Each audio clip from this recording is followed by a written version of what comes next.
안녕하세요. 서울에 살고 있는 20대 후반 여성이에요. 선량하게 살아오신 부모님에게 가정교육을 받고 사회인이 되어 남편을 만났어요.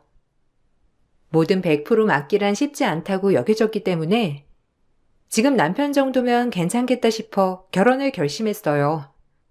결혼 전 외조 부모님이 많이 편찮으셔서 부모님과 다 같이 한 지역에 내려오게 되었고 그곳에서 남편을 만나게 된 거예요.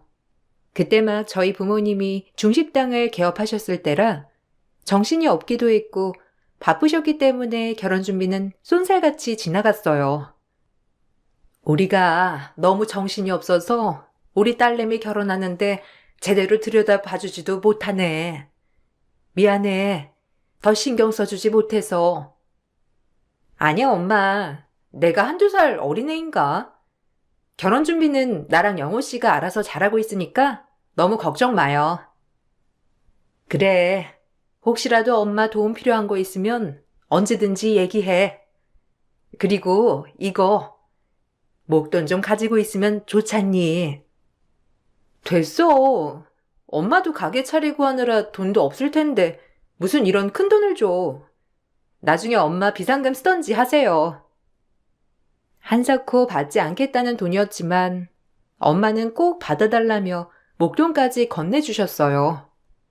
이윽고 결혼식을 앞두고 상견례 자리가 되었고 저도 한두 번 뵌 시댁 어른들이어서 그런지 그날도 여전히 낯설게만 느껴졌어요.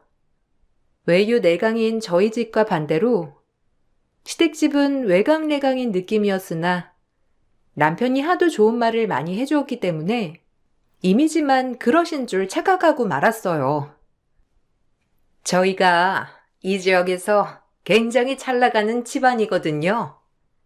뭐 지역 유지라고 하면 아실까요?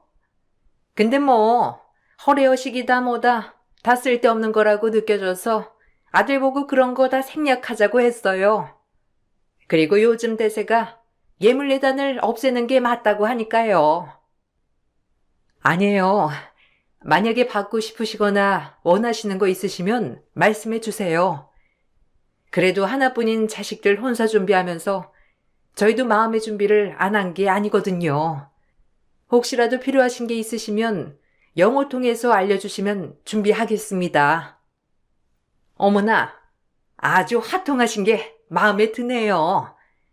전라도로 이사 오신 지 얼마 되지 않았다고 들었는데 가깝게 지내죠 뭐. 보니까 저희 집 스타일이네요. 사실 저희 집안이 뭐 또 그런 거 안 받을 집안은 아니거든요. 진이 땡 잡은 거예요. 여기 동네에서 영혼애라고 하면 주민 사람들이 다 알거든요. 그런데 지인이가 우리 영호를 잡았으니 아주 복 받은 거죠. 아, 네, 그러세요. 저희는 쭉 서울에만 살다가 저희 친정부모님이 몸이 편찮으셔서 옆에서 돌봐드릴 겸 내려온 거거든요. 저희가 여기 동네에 대해 잘 모르는데 옆에서 잘 알려주시고 하면 좋겠네요. 진이도 외롭지 않고 참 좋을 것 같아요. 시어머니는 서울에서 내려온 저희에게 이 지역의 지역 유지라며 굉장히 자랑을 하셨고 저희 엄마 또한 그런 시어머니 비위를 맞춰 주었습니다. 그리고 결혼을 하게 되었고 말로만 듣던 10월 뒤에 입성하게 돼버렸어요. 불편한 시어머니였지만 결혼 후 따로 보니 더욱더 불편한 분이었어요. 늘 요즘 사람들이랑 생각을 같게 하신다곤 하지만 그 누구보다 옛날 분이셨거든요. 그리고 정말 제가 본 부모님들과는 전혀 다른 시부모님들을 보는 것 자체가 저에겐 조금 괴로운 일이기도 했어요. 너 옷이 그게 뭐니? 발목까지 오는 치마 입어라. 아니 시댁 오면서 종아리까지 오는 치마를 입을 게 뭐야? 기가 막혀. 아 예쁜데 왜 그래? 됐다. 새겨들을 거 없어. 하여튼 옛날이나 지금이나 여자들 예쁜 꼴을 못 본다니까. 그거 좀 고쳐. 뭐해요? 당신 또 예전 버릇 나오시겠다. 넌 좋겠다. 네 시아버지가 네 편이라서. 하여튼 집안이 제대로 돌아가지도 않아. 아니에요. 어머님이 이 옷이 싫으시다고 하면 안 입으면 되죠 뭐. 마음 푸세요. 앞으로는 주의할 테니 지켜봐 주세요. 내가 말하기 전에 딱딱 나한테 맞춰야지. 영우한테 못 들었니? 너 화정도 좀 진하잖아. 이제 유부녀인데 연하게 하고 다녀. 하여튼 옛날이나 지금이나 자기가 무슨 캡인 줄 알아요. 며느리한테 말 좀 예쁘게 해. 자식 가진 사람이 왜 그래? 뭐야? 당신은 옛날이나 지금이나 아주 내 편은 들은 적이 없지? 어쩜 그렇게 나한테 한평생 남 같을 수가 있어? 제 옷차림 때문에 결국 시부모님은 다투시게 되었고 마음이 정말 불편하였어요. 사실 옷이라고 정말 종아리까지 오는 단정한 치마에 니트를 입었을 뿐이었지만 시어머님은 그 옷 자체가 유부녀에 걸맞지 않다고 갈아입으라고 한 것이었죠. 시어머니는 옷 입는 거, 머리 스타일, 화장법까지 모두 다 저에게 관여하시는 분이었어요. 충분히 예쁘시고 아름다우셨지만 늘 남들과 본인을 비교했고 하물며 저와도 비교하며 어머님 스스로를 견주는 그런 분이셨습니다. 정말 피곤하더라고요. 네가 참아. 우리 아빠가 예전에 하도 바람을 피우고 다녀가지고 엄마가 노이로제에 걸려서 그래. 본인보다 조금이라도 예쁘거나 어리면 뭐든 다 시기질투 하신다니까. 그냥 엄마가 안쓰럽다고 생각하고 넘기면 될 거야. 넌 며느리라 예외일 거고. 그래도 갈 때마다 매일 화장법 지적에 옷까지 관여하시니까 스트레스 받아. 뭐 어머님이 그런 트라우마가 있다면 어쩔 수 없지만. 그래, 예쁜 네가 이해해. 그래도 엄마가 다른 건 몰라도 굴하시잖아. 집에서 일을 시키길 하시냐, 요리를 시키길 하시냐. 그냥 그 비위 하나만 맞춰드리면 돼. 그리고 아빠랑 엄마랑은 워낙 어려서부터 만나던 분들이라 서로 맨날 저렇게 싸우셔. 그래도 저렇게 싸우시는데 지금까지 잘 사시는 거 보면 그것도 또 신기하네. 이래서 천생연분인 말이 있나 봐. 남편은 본인 엄마를 이해하라고 다독였고 저 역시 그저 어머님을 이해하려고 했어요. 하지만 일이 끝나고 모처럼 부모님이 오픈한 가게에 들러 얼굴도 뵙고 가게 일도 도와드릴 겸 들렸던 곳에 시부모님이 와 계셔서 깜짝 놀라고 말았어요. 너무 자연스럽게 앉아 계셨고 한두 번 오신 게 아니었더라고요. 일부러 저희 부모님 식당에서 식사를 하시는 것 같은 마음이 들었고 오히려 감사한 마음이 들더라고요. 사실 마음속으로 시부모님이 이상하다고 느꼈던 게 한두 번이 아니었기 때문에 일부러 저희 부모님 식당에서 식사를 해주시려고 하는 모습에 놀라웠던 거죠. 하지만 역시나 제 예상은 빗나가지 않았습니다. 어머, 너도 왔니? 너 맨날 여기 와서 엄마 일 도와준답시고 우리 영호밥 안 차려주는 거 아니야? 그러면 곤란하다. 아니에요. 오랜만에 온 거예요. 그런데 어머님, 아버님은 일부러 여기 오셔서 식사하시는 거예요? 집도 꽤 먼데. 그럼 당연하지. 사동네 식당인데 굳이 왜 남의 가게에서 먹니? 그리고 테이블이 하나라도 차야 손님이 자주 온다고. 그리고 우리가 지역 유지잖아. 우리가 이렇게 앉아있으면 또 사람들이 우리를 보고 하나둘 들어오면 장사도 잘 되고 얼마나 좋아. 내가 너희 부모님이니까 이렇게 하는 거지.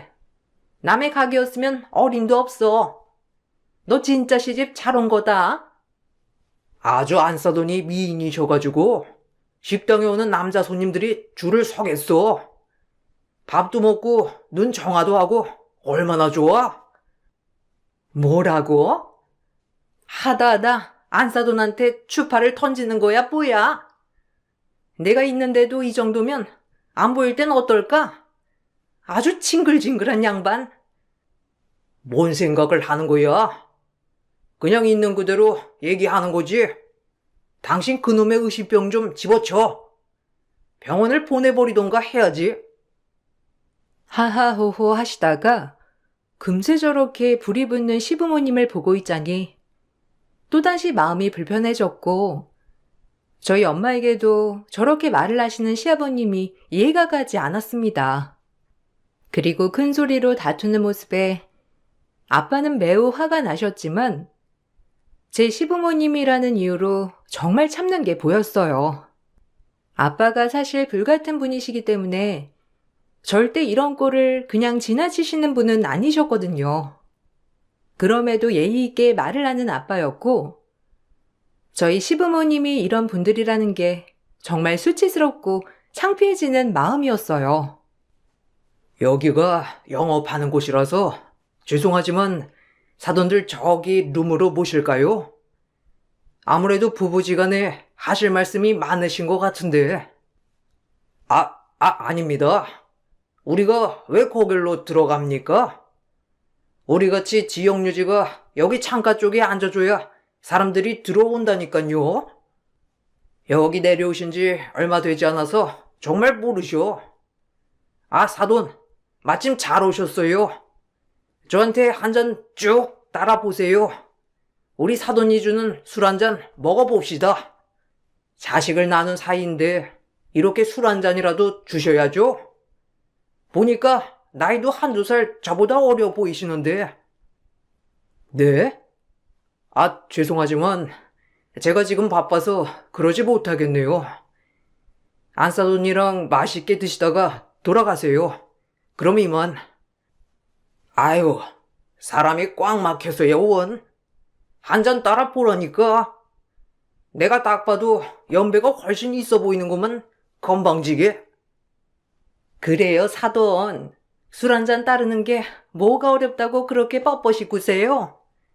참 누가 보면 뭐 대단한 사람인 줄 알겠네요. 정말 기함할 뻔한 광경이었어요. 원래도 저희 집과 결이 맞지 않는다고 많이 느끼고 있었지만 사돈이 얼마나 어려운 사람인데 무슨 아랫사람 대하는 것처럼 술을 따라보라고 하는 시아버지였죠. 너무 기분이 나빠 그 자리에서 한마디 할까 싶었지만 엄마와 아빠가 뜯어 말리시더라고요. 그래도 시부모님인데 제가 눈밖에 나는 행동을 하는 것을 원하진 않으신 거예요. 아유, 됐어. 그냥 그러려니 해라. 영호가 너한테 안 그러면 된 거야. 엄마도 마음에 안 드는데 뭐 어쩌겠니? 아니 와서 맨날 저래? 진짜 어이없네. 영호 씨한테 얘기하던지 해야겠어. 얼마나 우리 집을 우습게 보면 본인들이 지역 유지면 다야? 이거 괜히 털세 부리는 거 아니야. 타지 사람 서러워서 살겠나. 사돈한테도 이러는데 다른 사람한테 어떻겠어? 진아, 그만해. 어차피 너 영호랑 안 살 것도 아니고 이런 데서 속시 그렇게 해봤자 너만 골치 아파. 아빠도 너 때문에 그냥 참고 넘기는 거야. 우리만 남한테 비 안 주고 살면 되지 뭐. 그리고 술 좀 취하신 것 같더라. 이서방 불러서 모셔 가라고 해. 정말 어쩜 저렇게 부부가 쌍으로 예의가 없는지. 너 결혼 생활 고달픈 거 아니야? 힘들면 엄마한테 당장 얘기해. 처음으로 부모님께 참 죄송했고 그날 남편을 불러 시부모님을 모셔 집으로 향했어요. 제가 너무 보수적인진 몰라도 시아버지가 저희 아빠에게 한 태도와 저희 엄마의 외모를 얘기하면서 미인이다라고 하는 언사가 다 기분이 나빴어요. 그러기 때문에 웃음이 나오지 않았고 그날 다 같이 차에서 돌아오는 내내 한마디도 하지 않았습니다. 제 모습을 보고 시어머니 또한 기분이 나빠지셨는지 저에게 대놓고 한 소리를 하며 핀잔을 주시더라고요. 정말이지 격이 맞지 않는 느낌이었죠. 너 왜 이렇게 입이 대빨 나왔냐? 설마 뭐 우리가 너네 엄마 아빠한테 뭘 잘못했다고 이러는 거야? 아니, 말을 해봐. 막말로 지금 네가 이럴 군번이 안 되는 게 손님은 왕 아니니? 사돈이 아니고 손님들인데 이 정도 접대는 해야 맞는 거지. 그리고 니네 아빠도 웃기더라. 네 시아버님이 따르라는 술도 거절하고 사람이 그렇게 뻣뻣해서 쓰겠어? 우리 같은 지역 유지한테 잘못 걸리면 가게 폭삭 망해요. 우리가 너네 부모님이라고 가게 입소문을 얼마나 냈는 줄 알아? 우리 얼굴 보고 오는 손님들도 있을 텐데 어쩜 그렇게 사람들이 멋대가리가 없는지. 거기서 장사 잘하고 싶으면 똑바로 처신하라고 해. 처신이요? 아니 어머님, 무슨 시종한테 말하듯이 하시네요? 그럼 어머님은 가게 주인이기 전에 제 부모님이라고는 생각 안 해보셨어요? 솔직히 저희 부모님이 왜 그런 취급을 당해야 하는지 이해가 안 되네요. 그렇게 대단한 집안인가요? 영호 씨가 얘기해봐. 지금 어머님 말이 맞는 거야? 그래서 영호 씨가 엄청 대단한데도 불구하고 나랑 결혼을 해준 거야? 아, 왜 그래, 지인아. 엄마도 그만하세요. 아니, 이게 뭘 이럴 일이라고. 지인아, 내가 아버님, 어머님 화 풀어드릴게. 뭘 풀어? 우리가 뭘 어쨌다고? 지인이 너, 우리 영호 그렇게 쥐잡듯이 잡는구나? 안 보는 데서 얼마나 몰아 있으면 애가 주눅이 들었어. 이런 거 보면 너 너네 엄마 아빠 욕먹이는 거야. 사돈들은 얌전한데 넌 왜 이렇게 욱한다니? 너 아주 옛날에 나한테 걸렸으면 아주 찍소리도 못했어. 이 지역의 도끼빗이라고 내가 얼마나 이름을 날렸는 줄 알아? 네, 정말 대단하시네요. 그리고 저희 엄마 아빠가 사돈이라고 예의를 지키신 거예요. 그게 정상이고요. 더 이상 어머님이랑 얘기하면 피차 감정만 상할 것 같으니까 그만할게요. 어머님도 그러니까 더 이상 막말하지 말아주실래요? 제가 그만하자고 하는 말에 어머님은 노발대발 하셨지만 시아버님이 너무 술에 취하신 나머지 그날은 그렇게 마무리가 되었어요. 그리고 남편은 본인 부모님은 본인도 못 말린다며 저에게 미안하다고 하였지만 사실 화가 안 풀리더라고요. 솔직히 이렇게 따지는 것 자체가 유치하지만 당신네 집이 지역 유지라면서 결혼할 때 한 푼도 안 보태 주셨잖아. 그리고 막말로 뭐 도움받은 거 아예 없고. 근데 우리 집에선 여기 집 전세금이랑 예물이며 예단까지 다 해간 거 아니야? 내가 무슨 팔려온 것도 아니고 왜 이렇게 설설 기어야 돼? 우리 부모님이 왜 이런 취급을 당하셔야 하냔 말이야. 미안해. 엄마가 원래 드세. 사실 엄마 아빠가 예전에 보통 분들이 아니시긴 했거든. 그래서 좀 독특해. 뭐 왕도끼, 도끼빗 말하는 거야? 그렇게 대단하셔가지고 우리가 설설 기어야 하는 게 맞는 거라고? 아니, 그렇단 뜻은 아니고. 내가 다 미안해. 그러니까 화 풀어라. 지인아, 나도 진짜 우리 부모님 못 말려. 남편 말로는 지역에서 굉장히 이름을 날렸다고들 하더라고요. 아직도 그 시절에 젖어 사신다는 게 참 유치하면서도 웃겼어요. 저와 나이 차이가 거의 30살이 넘게 차이가 나면서 그런 행동을 하시는 게 오글거리면서 유치했거든요. 하지만 여차저차 맞지 않는 결혼 생활이 2주년을 향해 달려갈 때였어요. 안 맞지만 최대한 이해해보려고 노력했고 저 역시 성질이 보통이 아니었기 때문에 시어머니 또한 최대한 성질을 참으시는 게 보이더라고요. 이렇게 맞추면서 가족이 되는구나 싶었답니다. 하지만 사람은 고쳐 쓰는 게 아니라는 말이 딱 맞아 떨어지듯 어느 날 충격적인 사실을 하나 알게 되었어요. 엄마 생신 겸 깜짝으로 바쁜 엄마를 놀라게 해드리려 가게를 방문했을 때 오랫동안 부모님 식당에서 일을 하고 있던 직원 이모에게 듣게 된 이야기로 말이죠. 진아, 내가 이런 말 하는 게 좀 오버하는 걸로 느낄 수도 있지만 너희 시부모님 진짜 너무하신 거 아니냐? 뭐 너희 부모님이 괜찮다고 하면 내가 할 말이 없는데 그래도 사돈들이 얼마나 어려운 사람들이니? 그런데 사람들을 어떻게 보는 건지 어쩜 그렇게 일주일에 두세 번 와서 공짜로 밥을 먹고 갈 수가 있니? 여기가 무슨 거지들 적선하는 데도 아니고.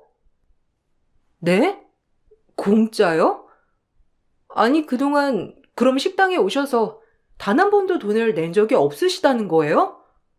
에이 설마요. 내가 왜 거짓말을 하겠어. 하다하다 답답해서 너한테라도 얘기하는 거야. 너희 부모님이 얼마나 좋으신 분들이니?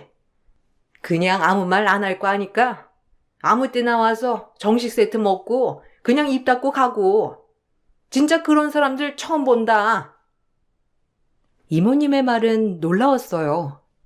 시부모님들이 정말 보통 사람들이 아니라고 많이 느꼈지만 이렇게 상식이 가지 않는 행동을 매일같이 했다는 게 충격적이었고 전 그 길로 시부모님네 집에 가서 그동안 있었던 일에 대해 낱낱이 따져대기 시작했어요. 너네 부모가 말하디? 아니 먹을 땐 아무 말 안 하더니 그 양반들도 웃기네. 꼴랑 몇 푼 된다고 가족끼리 돈을 받니? 그리고 우리 같은 유지들이 가서 앉아줘야 손님들이 들어오는 거고 그럼 우리가 공짜로 홍보해 주는 거나 다름없잖아. 와, 어머님 논리라면 진짜 할 말이 없네요. 무슨 전라도 셀럽이세요? 솔직히 어머님이 지역 유지 하시는데 지역 유지라는 뜻을 알고 쓰는지 의문이네요. 제가 보기엔 그저 예전에 좀 이름 좀 날렸던 거 가지고 아직까지도 지역 유지라고 하는데 솔직히 동네 사람들도 잘 모르는 어머님을 제가 어떻게 받아들여야 할지 모르겠어요. 다신 저희 부모님 가게 안 가셨으면 좋겠어요. 그동안 부모님도 저 생각해서 아무 말 안 하고 넘어가신 것 같은데 다시 한번 이런 일이 있으면 못 참습니다. 네가 못 참으면 어쩔 건데? 한동안 잠잠하다가 아주 또 발작 버튼이 눌렸지? 너네 부모 여기 지역 아무것도 모를 때 정착해가지고 우리가 얼마나 도움을 줬는 줄 알아? 그 식당에 자주 출몰하는 것도 도와주는 거라고. 뭘 알고서나 얘기해. 시어머니는 그럼에도 뻔뻔했고 옆에 있던 시아버지 또한 시어머니 말이 맞다고 하며 더욱 부추겼어요. 정말 남편과 이혼하고 싶은 마음뿐이었습니다. 솔직히 결혼 후 살면서 시부모님을 이해하지 못하는 때가 많았는데 이런 분들에게 가정교육을 받고 자란 남편의 잠재적 습성이 시부모님 같을 것 같은 마음이었거든요. 그렇게 하루 이틀 골머리만 앓고 있었어요. 뭐 네가 그렇게 우리가 공짜로 먹은 거에 대해서 뭐라고 하니까 내가 큰 선심 하나 쓰마. 너네 아버지 보고 우리 매장에 와서 마음에 드는 오토바이 부속품 가져가라고 하셔라. 아버지가 오토바이 좋아하시잖아. 내가 다 생각이 있어서 그래. 어머, 그 부속품이 얼마나 비싼 건데 이런 걸 공짜로 줘요. 예, 됐어. 못 들은 걸로 해라. 꼴랑 몇만 원 식사값이랑 비교가 돼? 아버님 선심을 그냥 좋게만 받아들이고 거절하려 했는데 어머님 행동을 보아하니 안 되겠네요. 꼭 아빠랑 방문할게요. 그래. 아, 됐어. 그냥 통 크게 한번 드리지 뭐. 사나이 김민식, 말하는 거는 다 지키는 거 몰라? 내가 누군데 그래? 우리가 손해인데? 아니 솔직히 사돈한테 밥 한번 대접할 수 있는 거지. 뭘 그런 걸 가지고 다 받아 먹으려고 그래? 하여튼 시어머니는 그것조차 주기 아까워서 펄펄 뛰었지만 오히려 저런 모습을 보이니 꼭 받아내고 싶은 마음이 들었어요. 그리고 오토바이 가게를 하고 있던 아버님이었기에 아빠를 설득시켜 가게로 들어섰어요. 한사코 됐다고 신세를 질 수 없다고 하는 아빠였지만 그래도 아버님이 꼭 선물을 해드리고 싶다고 거절하지 말라고 신신당부를 하며 모시고 갔었죠. 그렇게 처음으로 아빠는 저희 아버님 매장에 방문하게 되었고 아빠가 시범 매장 문을 열고 들어서자 전 직원이 저희 아빠 얼굴을 보고 덜덜 떨며 머리를 조아리기 시작했습니다. 아버님은 그 모습에 놀라며 당황해했고 저 역시 이게 무슨 일인가 싶더라고요. 아니, 반장님이 여기를 어떻게? 퇴임하셨다고 하지 않았나요? 저 손 깨끗이 씻고 열심히 일하고 있습니다. 깡치노 오랜만이다. 여기서 일해? 아니, 여긴 내 사돈네 가게인데. 그럼 손 털고 여기서 하는 거야? 네. 뭐, 그렇죠. 둘러보고 가세요. 단순히 여기 오토바이 부속품을 보러 오신 거죠? 다른 건 아니고요. 너 말을 왜 이렇게 더듬냐? 뭐 있냐, 여기? 내가 아는 너는 거짓말할 때 눈을 절대 못 쳐다보는데 여기 뭐 있구나? 그럴 리가요. 저 손 씻었다니까요. 둘러보시고. 저도 이제 나이가 있는데 설마 제가 정신 못 차리고 살겠습니까? 사실 아빠는 전직 강력계 형사였어요. 나이가 드심에 따라 일찍 퇴임을 하셨고 오랫동안 엄마가 중식당에서 일을 했기 때문에 엄마를 도와 이곳에 내려와 가게를 하셨던 거죠.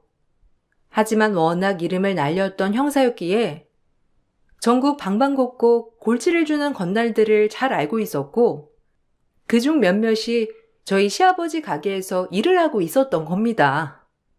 하도 아빠에게 잡혔던 전적이 많은 가게 직원들은 아빠를 보자마자 덜덜 떨었던 것이었고 본인들이 깨끗하다면 벌벌 떨 이유가 없을 텐데 아빠의 눈을 쳐다보지 못하는 직원들의 모습에 아빠는 전직 형사 출신 레이더가 발동하고 말았어요.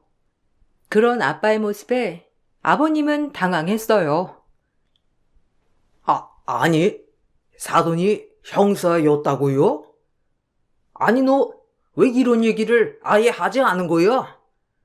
그냥 식당 하신다며? 왜 이 중요한 말을? 그게 그렇게 중요한가요? 지금은 식당 하시고 형사셨던 거는 예전 일이니 굳이 얘기하지 않았죠. 근데 왜 이렇게 떠세요?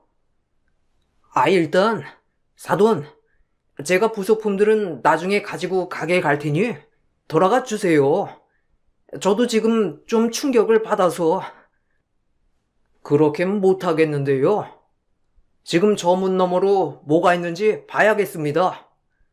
이왕 이렇게 된 거 좀 살펴봐야겠다고요. 아니, 지금 형사도 아닌데 남의 가게를 왜 이렇게 뒤지려고 해요? 예, 얼른 너희 아빠 모시고 돌아가라. 하지만 아빠는 과거에 일했던 경험이 녹슬지 않아서 그런지 바로 가게 이곳저곳을 둘러보셨고 결국 이상한 문 하나를 발견했어요. 그리고 곧바로 그곳으로 성큼성큼 다가가서는 의문의 문을 열어젖혔고 그곳에선 제2의 사업장이 펼쳐지고 있더라고요. 문을 열자 번쩍번쩍 그곳에선 불법 오락실을 운영 중이었고 아빠는 역시다 싶었는지 바로 동료 후배 형사에게 전화를 걸었답니다. 사돈이고 모고가 없었고 이 불법을 바로 잡아야겠다는 아빠의 행동력에서 나온 결과였어요. 아버님은 노발대발 난리가 나서 저에게 따지고 아빠에게 따져 물었지만 아빠는 이제 사돈 취급을 안 한다고 마음을 먹었는지 참아왔던 말들을 하기 시작했죠. 어쩐지 이상하다 했다. 얼굴도 낯이 있고 쌍꺼풀에 코수술까지 해서 내가 몰랐던 거야. 가뜩이나 개명까지 내가 당신을 휘어잡은 적은 없지만 내 동료 형사들에겐 얘기 많이 들었지. 사진까지 본 적도 있는데 얼굴을 이렇게 뜯어 고쳤으니 내가 알아볼 리가 있어? 내가 조용히 가게 나가고 있으니 만만해 보였겠지. 그놈의 불법 오락실을 몇 개나 가지고 있고 한번 들어갔다 왔는데도 또 버릇 못 고치고 오토바이 가게인 척하면서 뒤에다 불법 오락실을 설치해? 하는 짓이 하도 양아치 같지만 사돈이라 참았는데 이젠 내 딸 내가 이혼시켜야지 안 되겠다. 도저히 당신이란 사람이랑 엮이지 않게 할 거야. 아, 반장님, 저는 봐주세요. 저는 솔직히 여기 온 지 얼마 되지도 않았고 하도 형님이 부탁해서 잠깐 봐줬던 거예요. 깡치 네가 명명백백 이곳에 대해서 진술 좀 해줘야겠다. 꼬락선이 보아하니 엄청 발뺌할 것 같은데 네 진술이 필요해. 아, 봐주세요 제발. 금방 접을게요. 그리고 솔직히 저희 진짜 조용히 영업 중이었단 말이에요. 지금 형사도 아니신데 왜 그렇게 나서시냐고요? 그니까 파워 좀 있으신 것 같은데 후배분께 말씀해서 저 한 번만 눈 감아주세요. 아, 사장님, 그냥 납작 엎드리세요. 저 반장님 한 번 물면 절대 안 놓는다는 미친 개 별명을 가지신 분이시라고요. 잘못 걸렸다니까요. 역시 잘하네. 내가 너 같은 양아치를 봐주진 않지. 그동안 내가 성질 많이 죽였지. 앞으로의 무죄 주장은 가서 하라고. 그렇게 아빠는 후배 형사에게 아버님을 인계했고 그 가게에서 일하는 것처럼 하면서 알고 보니 불법 오락실을 같이 운영하고 있던 건달들까지 싹 다 넘겼습니다. 그렇게 한순간에 시아버지는 구속이 되었어요. 시아버지가 구속이 되자 그렇게 떵떵거리는 시어머니 또한 저에게 찍소리도 하지 못했고 저희 엄마 아빠 가게에 한 번을 가지 않더라고요. 전 그 길로 이혼소장을 접수해 남편에게 보냈습니다. 남편은 그나마 말이 통할 줄 알았는데 배운 게 도둑질이라고 막상 이혼소장을 보내니 저에게 막말을 하며 너무한다고 하더라고요. 역시나 사람이 궁지에 몰리니 인성이 나온다는 말이 딱이었지 뭐예요. 오히려 그 모습을 보니 남편에게 조금 미안했던 마음이 한순간에 녹아 없어졌고 오히려 이혼을 꼭 해야겠다 결심했어요. 우리 아빠 쳐놓고 이혼? 네가 잘 살 수 있을 것 같아? 우리 아빠 나오면 너희 집안 가만 안 둘 거야. 장인어른이고 장모님이고. 그래, 이래야 본성이 나오는 거지. 당신 부모한테 뭘 배웠냐 했더니 역시나 양아치 같은 것만 배웠구나. 남 겁주고 그 집안 어디 안 가지. 이혼 안 해주면 소송으로 갈 줄 알아. 그냥 합의로 끝내. 위자료 준비하고. 이혼은 너희 잘못이니까. 지 아빠 전과자인 것도 숨기고 나랑 결혼을 해? 우리 아빠가 형사인 걸 내가 얘기 안 하니 몰랐겠지. 참 꼴 좋다 정말. 아니 얘, 그래도 그렇지. 우리도 너희 집안이랑 이렇게 끝내는 게 맞지만 그래도 위자료는 아니다. 그냥 합의로 끝내자. 너도 너네 아빠 형사 출신인 거 숨겼잖아. 그냥 쌤쌤인 걸로 해. 우리도 너희 집안이 형사 집안이었으면 결혼 안 시켰을 거야. 그동안 지은 죄가 많으니 형사 집안이라고 하면 당연히 못 시켰겠죠. 그리고 위자료는 꼭 받아야겠는데요? 저희 식당에서 몇 년을 공짜로 밥 처먹은 거 생각 안 나세요? 그것까지 다 청구할 거니까 기다려요. 평생을 불법으로 살아왔으면서 지역 유지는 무슨?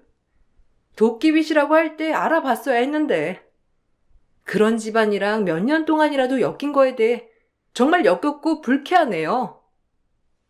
너네 아빠만 아니었어도 우리 남편 그렇게 구속되지 않았어. 솔직히 벌어먹으려면 뭘 못하겠어? 깨끗한 척은? 당신네 같은 사람들만 있으면 이 세상이 어떻게 되겠어요? 선량한 사람들에게 피해주고 뻔뻔하게 그게 다라네요. 저희 아빠가 무서웠는지 남편은 저에게 압박을 엄청 하였지만 결국 합의 이혼을 해주었고 그동안 식당에서 밥 먹은 금액 그리고 저에게 소정의 위자료를 주었어요. 재판까지 가서 명명백백 이혼 사유에 대해서 유책 책임이라는 것을 밝히고 싶었지만 사실 저 역시 사람을 잘 보고 결혼을 했어야 했는데 어느 정도 맞는 부분만 보고 결혼을 한 죄도 있으니 그건 저의 잘못의 대가라고 생각했습니다. 그리고 저희는 외조 부모님을 모시고 다시 살던 서울로 오게 되었어요. 할머니, 할아버지의 건강이 많이 좋지 않았지만 큰 병원도 다 서울에 있고 부모님도 여기서는 못 살겠다 싶으셨는지 다 같이 서울로 가게 되었답니다. 오히려 고향에 오게 되니 참 좋더라고요. 친구들도 자주 만날 수 있고 조부모님들 병원도 가깝고 엄마도 굉장히 좋아 보였어요. 인생 공부했다고 생각해. 이혼 흠도 아니야. 그리고 진짜 마음에 안 들었는데 이 기회에 아주 잘 된 거야. 역시 사람은 어딘가에서 대가 나게 되어 있지. 평생 건달로 남을 발밑에 깔아뭉개고 산 사람들이 예의가 있겠니? 잘된 운명이야. 그래도 엄마 아빠한테 너무 죄송해요. 몇 년 동안 제 시부모님이라고 티도 못 내고 참았는데 결과가 이렇게 됐으니 제가 할 말은 없죠. 앞으로 더 잘 살아서 꼭 효도할게요. 그리고 아빠랑 엄마가 내 곁에 있다는 게 너무 든든하고 좋아요. 엄마도 애초에 그 집 마음에 안 들었는데 잘 됐어. 근데 역시나 쌓였던 게 다 맞았지 뭐. 네 끔찍한 집안이랑 끝내서 정말 다행이야. 너 앞으로 잘 살 수 있으니까 그런 걱정 말고 이제 네 일이나 열심히 해. 엄마 아빠가 서포트 해줄게. 아빠는 정말 괜찮다고 하였고 저희는 오히려 이번 일로 더 끈끈해지는 가족이 되었어요. 어쩌다 불량 가족과 엮여 인생을 망칠 뻔했지만 그래도 이렇게 손절했으니 이제는 됐다 싶습니다. 아무래도 저에게 큰 인생 교훈인 거겠죠? 지금 후회해봤자 소용없다는 걸 잘 알기 때문에 앞으로의 제 선택을 더욱더 신중히 하며 사람을 가려 사귀려고요. 아직 어리니까 뭐든 할 수 있다고 생각합니다. 저에겐 든든한 부모님이 계시고 부모님이 정말 큰 조력자니까요. 그리고 이혼 후 예전 직원 이모에게 건너듣기론 전 시아버지네 가족은 시아버지가 구속됨에 따라 시어머니 또한 찍소리도 안 하고 동네를 돌아다닌다고 하더라고요. 전 남편도 부모님의 과거 그리고 현재를 불법으로 살아가고 있는 것에 대해 크게 원망을 많이 한다고 하고요. 아마 새 가족의 머릿속이 개조가 되지 않는 이상 발전이란 없겠죠? 그렇게 생각합니다. 제가 후회하고 교훈을 얻은 제 인생, 앞으로 더욱더 발전시켜 보려고요. 이 글을 쓰면서 되새기게 되네요. 제 글을 재미있게 봐주시고 꼭 사람을 만날 땐 신중히 알아보고 만나시길 바라겠습니다. 그럼 마칠게요. 감사합니다. 안녕하세요. 경기도에서 카페를 운영하고 있는 30대 후반 여자입니다. 매번 사연만 읽다가 제 이야기도 들려드리면 어떨까 싶어 사연을 씁니다. 제 인생에서 30대는 힘겨웠던 것들만 생각나네요.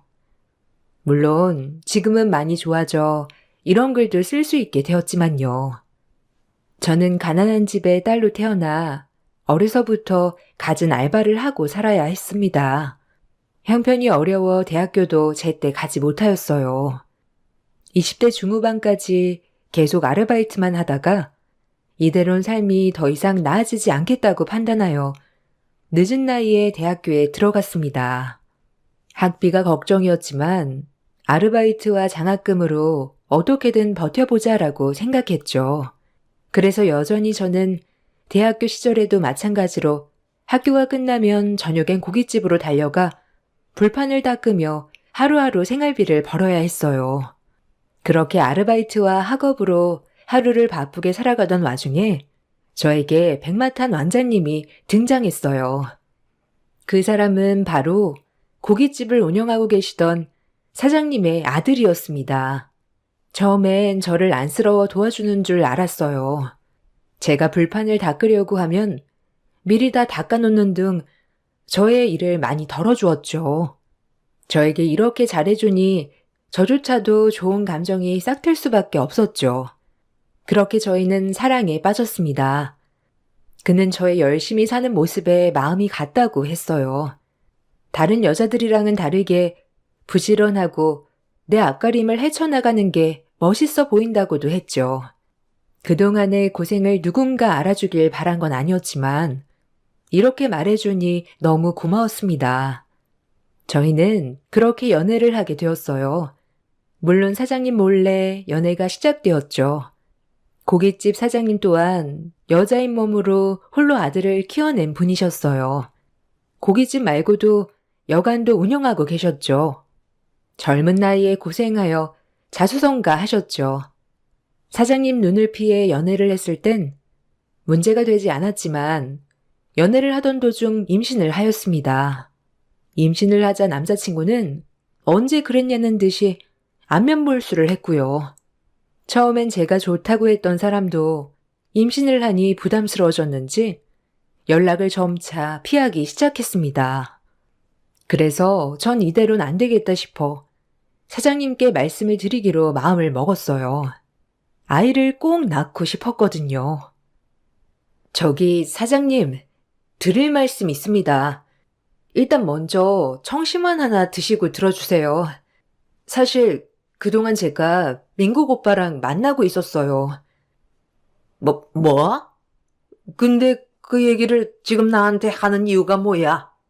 아니, 뭐 어쩌라고? 나한테 얘기하는 거냐? 아주 웃기네, 얘. 얌전한 고양이가 먼저 부뚜막에 올라간다더니 조용조용 일 열심히 해서 기특하다 생각했더니 뒤에서 남의 아들을 꼬시고 있었어? 무슨 말씀을 그렇게...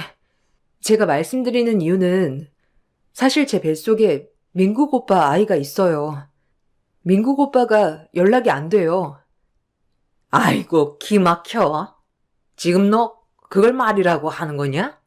네가 어떻게 했길래 애를 배? 난 인정 못한다. 아니, 민국이 데리고 와. 사장님은 부정하셨어요. 너무 처참했죠. 사랑했지만 아이를 가졌다는 말에 연락이 되지 않는 남자친구와 그 모습을 보고 저만 비난하는 사장님을 보니 아이한테 너무 미안했네요. 우여곡절 끝에 남자친구는 연락이 닿았어요. 그동안 생각할 시간이 필요해 연락을 하지 못하였다고 하였죠. 속상해서 그 앞에서 엉엉 울었네요. 남자친구는 그런 모습에 마음이 약해졌죠. 어떻게 오빠가 그럴 수 있어? 애는 나 혼자만 가졌어? 오빠 애잖아. 나 이미 사장님한테도 말씀드렸어. 그러니까 책임져. 뭐? 엄마한테 말했다고? 엄마 혈압 있는데 그걸 말하면 어떡해?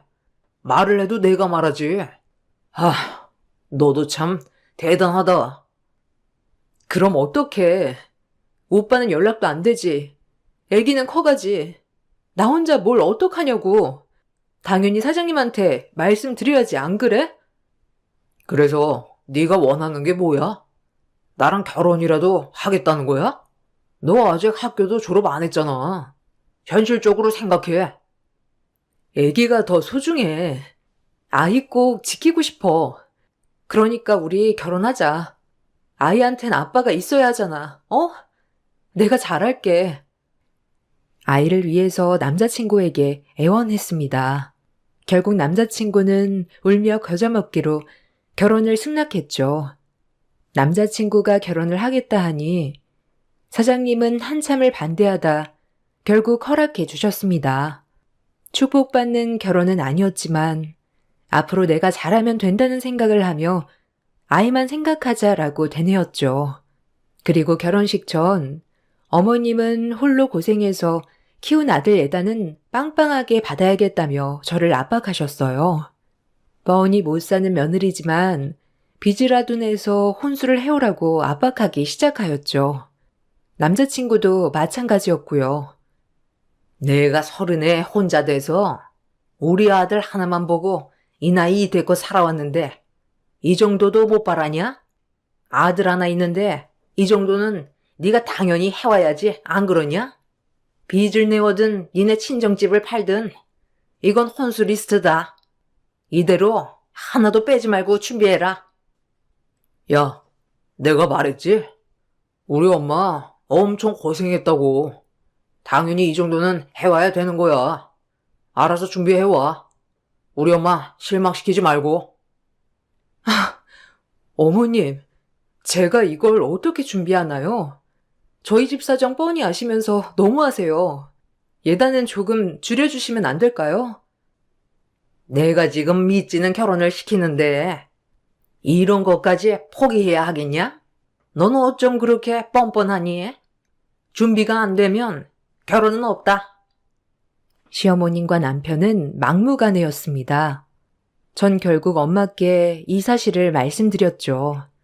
엄마는 하나밖에 없는 딸 시집 가기도 전에 혼수 때문에 퇴짜 맞을까봐 무리하게 빚을 내셨습니다. 그리고는 결국 어머님이 원하는 혼수 리스트를 전부 준비해 주셨죠. 엄마가 무슨 돈이 있어서 이런 걸 준비해줘. 우리 집 뻔히 형편 아는데 어떻게 준비한 거야? 어? 내가 알아본다니까. 결혼 전부터 책 잡히면 되니? 엄마가 너 결혼 전에 하나도 해준 것도 없는데 이 정도는 해줘야지. 넌 아무 생각 말고 시집 가서 잘 살아. 싸우지 말고 시어머니 잘 모시고, 알겠지? 엄마는 너 잘 사는 거 하나면 돼. 그러니까 아무 신경 쓰지 말고 행복하게 살아. 엄마, 너무 미안해. 내가 엄마 기대에 미치지 못해서 보란듯이 취업해서 엄마 호강시켜 드리려고 했는데 진짜 미안해. 눈물이 주르륵 흘렀죠. 친정 엄마에게 불효를 끼친 것만 같아 죄스러웠습니다. 그리고 이악 물었죠. 보란듯이 잘 살 거라고. 제가 혼수를 해오자 시어머니는 많이 놀라셨어요.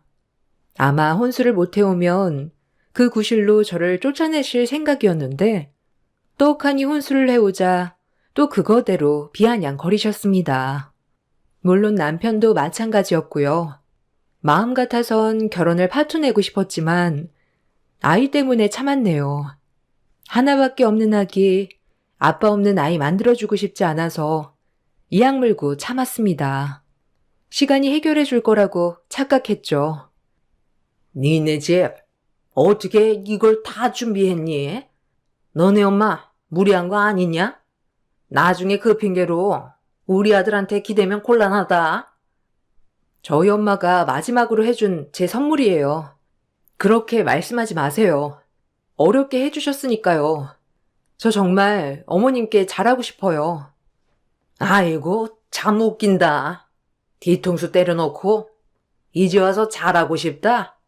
너네 애초에 내 뒤통수를 치면 안 됐어.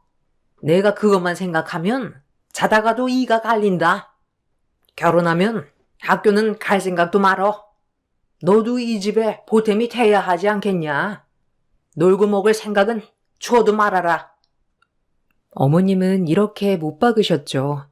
전 그렇게 시댁에서 외면받는 결혼을 하게 되었습니다. 결혼식 날도 마찬가지로 남편은 저에게 온갖 구박을 쏟아냈고요.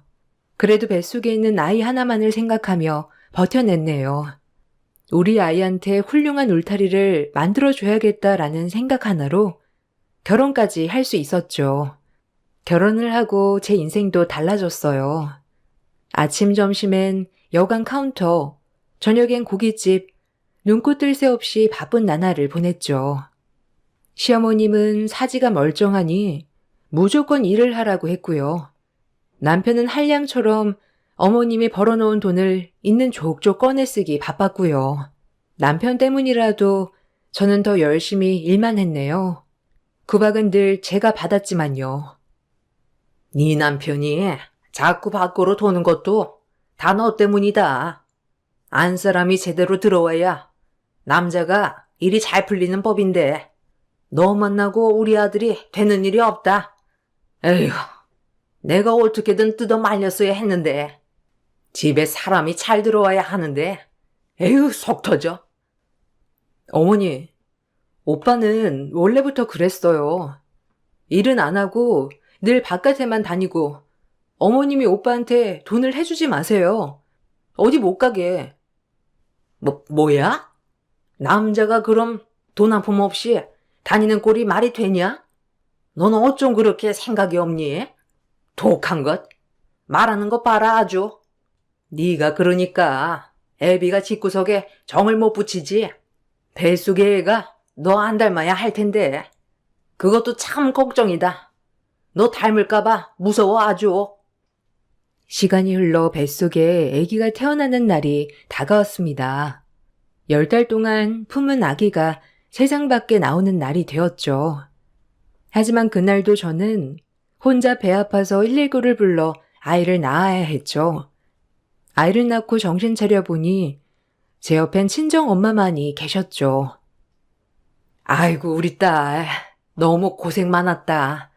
너 또 닮은 딸이다. 얼마나 예쁜지 몰라. 이서방은 아직 안 온 거야? 마누라가 고생하는데. 아, 그이 바쁜 거 엄마도 알잖아. 갑작스레 병원 오게 되어서 연락을 못했지 뭐야. 엄마가 이해해.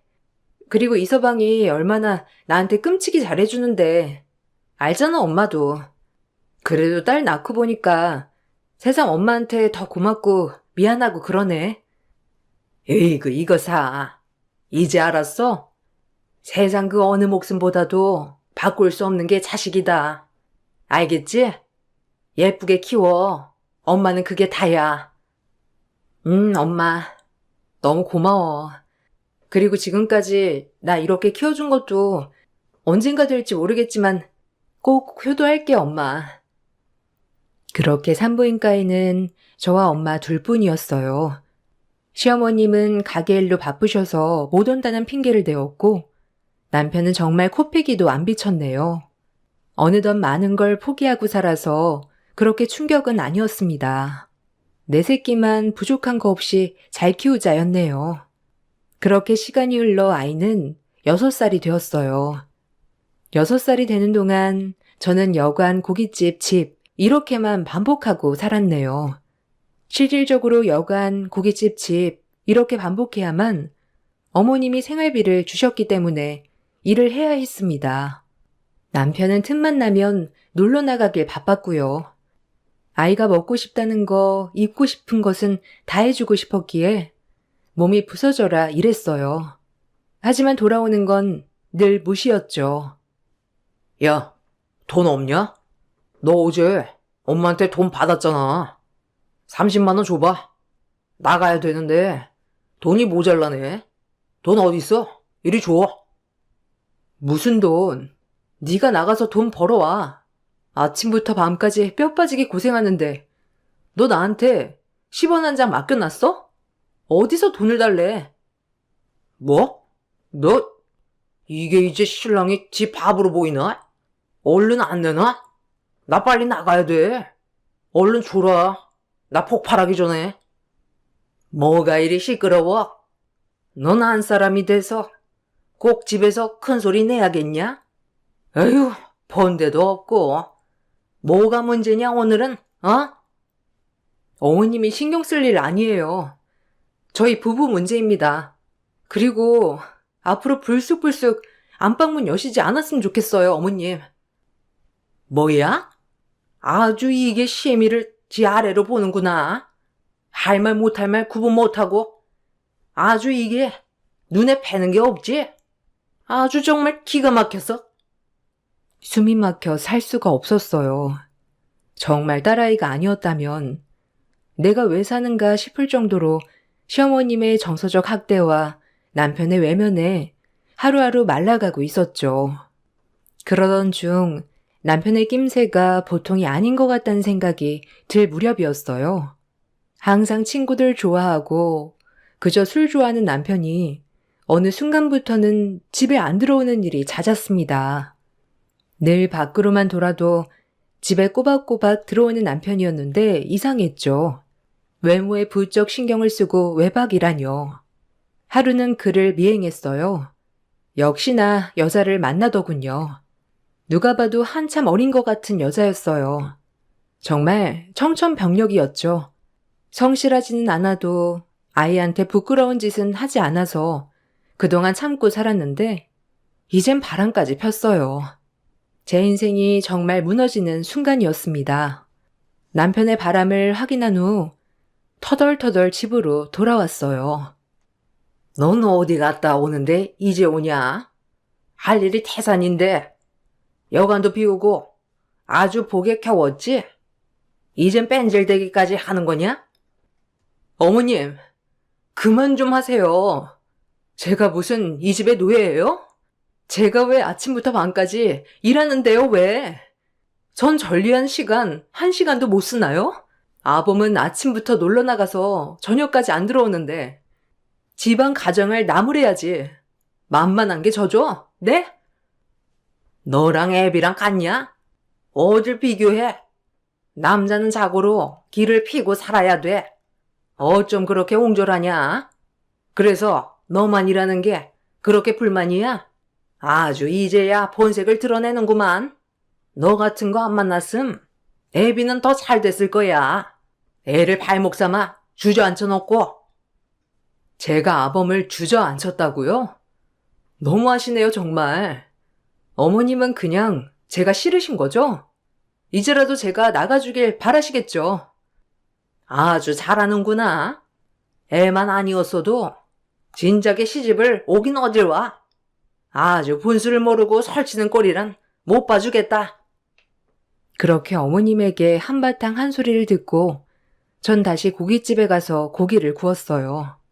눈물이 앞을 가렸지만 이젠 제가 무엇을 해야 하는지 구분지어야겠다고 생각하며 마음을 가다듬었죠.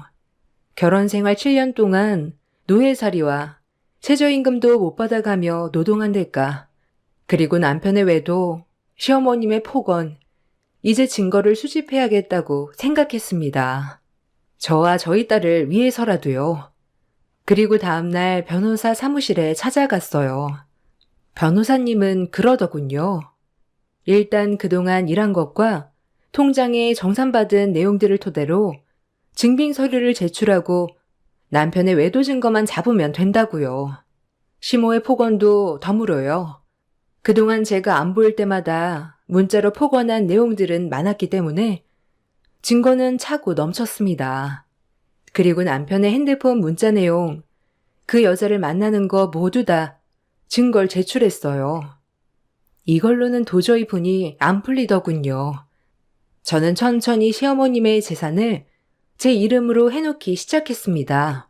건물을 사면 어머님은 재산이 많았기 때문에 재산세를 많이 내셨어요.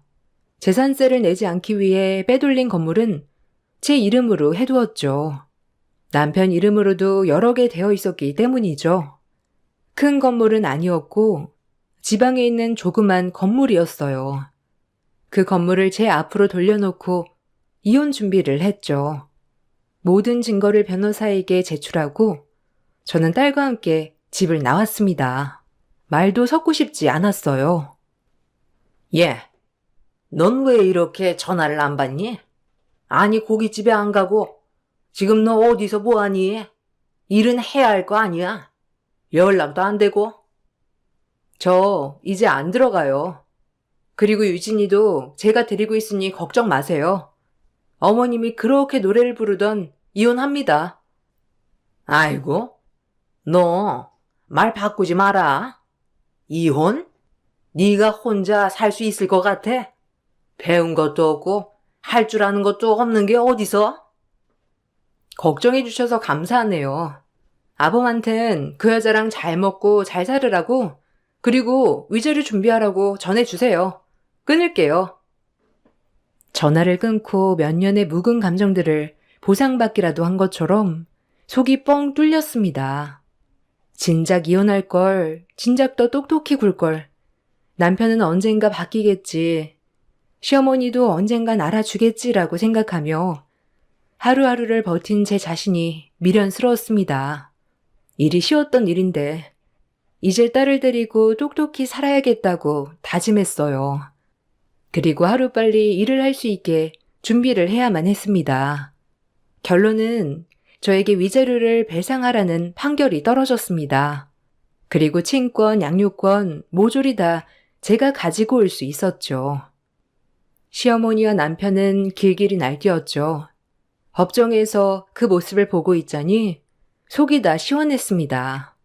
제가 고생한 세월이 모든 돈으로 다 보상되는 건 아니었지만 시어머니와 남편이 저에게 억울해하는 모습을 보니 속이 뻥 뚫렸습니다.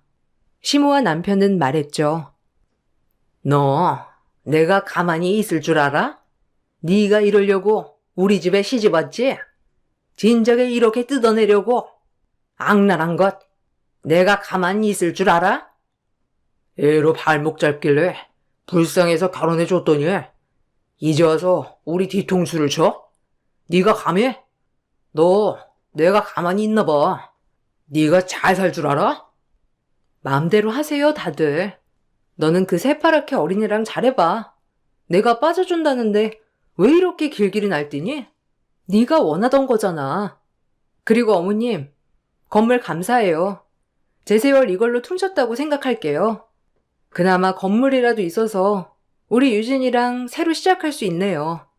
그냥 이것 또한 위자료라고 생각하세요. 아셨어요? 내가 당해온 세월에 비하면 이 정도도 감사할 줄 알아야지. 뻔뻔하기는. 전 그 길 끝에 자리를 떠났죠. 그리고 제 이름으로 된 건물 1층에 조그마하게 카페를 차렸습니다. 이제 싱글맘으로 딸아이와 함께 살아야 하기 때문에 뭐라도 해야 됐죠. 다행히 3층짜리 건물엔 모든 가게가 들어서 딸과 엄마 그리고 저 이렇게 세 식구는 마음 편히 살 수 있었어요. 제 이혼의 엄마는 마음을 많이 아파하셨지만 그동안의 세월을 짐작이라도 하듯 엄마는 저를 감싸 안아주셨죠. 그렇게 길목이 좋은 자리는 아니었지만 오다 가다 단골도 생기고 가게도 자리를 잡아갈 때쯤 제 이혼 상담을 도와주신 변호사님이 찾아오게 되었어요. 전 그때 너무 감사했던 마음으로 커피를 대접했죠. 어머, 변호사님 아니세요? 저 기억하시죠? 덕분에 지금은 자리 잡고 잘 살고 있네요. 오늘 커피는 제가 대접할게요. 안녕하세요. 제 사무실을 이 근처로 이전했거든요. 와, 반갑네요. 그렇지 않아도 잘 지내시나 궁금했는데 잘 지내시고 계신 것 같아 마음이 좋네요. 커피 감사합니다. 커피 냄새가 너무 좋네요. 맛있으면 제가 소문내 드려야겠어요. 저야 그래 주시면 너무 감사하죠 뭐. 그래도 그럭저럭 잘 지내고 있어요. 변호사님 덕분이에요. 종종 들르세요. 그렇게 인연은 참 신기하구나 하고 기분 좋은 아침이었네요. 시어머니는 중간중간 전화와 문자로 폭언을 하시며 건물 반환 소송을 할 거다라며 협박을 일삼았지만 개의치 않았어요. 법적으로 저에게 위해를 가할 수 없다는 것을 이미 알고 있었거든요. 딸도 이사간 곳에서 안정을 찾고 저 역시도 끔찍한 곳에서 벗어나니 마음의 안정을 찾아갔습니다. 간간히 남편은 카페에 찾아와 행패를 부렸지만 그때뿐이었죠. 그렇게 딸아이는 제 품에서 초등학교도 들어갔습니다. 아빠는 없었지만 밝게 자라주는 딸을 보고 있으니 너무 행복했어요. 그리고 매일매일 가게에 출근 도장 찍듯이 커피를 사러 와준 덕분에 인연이 남다른 변호사님과 재혼을 하였어요. 첫 결혼은 실패로 끝났지만 두 번째 결혼은 달랐습니다. 저처럼 이혼을 한번 경험해본 남자라 그런지 가정의 소중함 또한 저와 같았어요. 제 딸도 본인 딸처럼 아껴주었고 무엇보다 엄마에게 잘하는 사이였어요. 첫 결혼해서 느껴보지도 못한 시어머님의 따뜻한 사랑도 처음 받아봤네요. 전 이 모든 것이 꿈만 같아 하루하루 감사했답니다. 너무 고마워. 자기 아니었으면 여기까지 못 왔을 거야. 우리 유진이도 친자식처럼 예뻐해줘서 고맙고 우리 엄마도 친어머니처럼 생각해줘서 고마워. 내 이 세상의 고생은 자기를 만나기 위해 고생한 것 같아.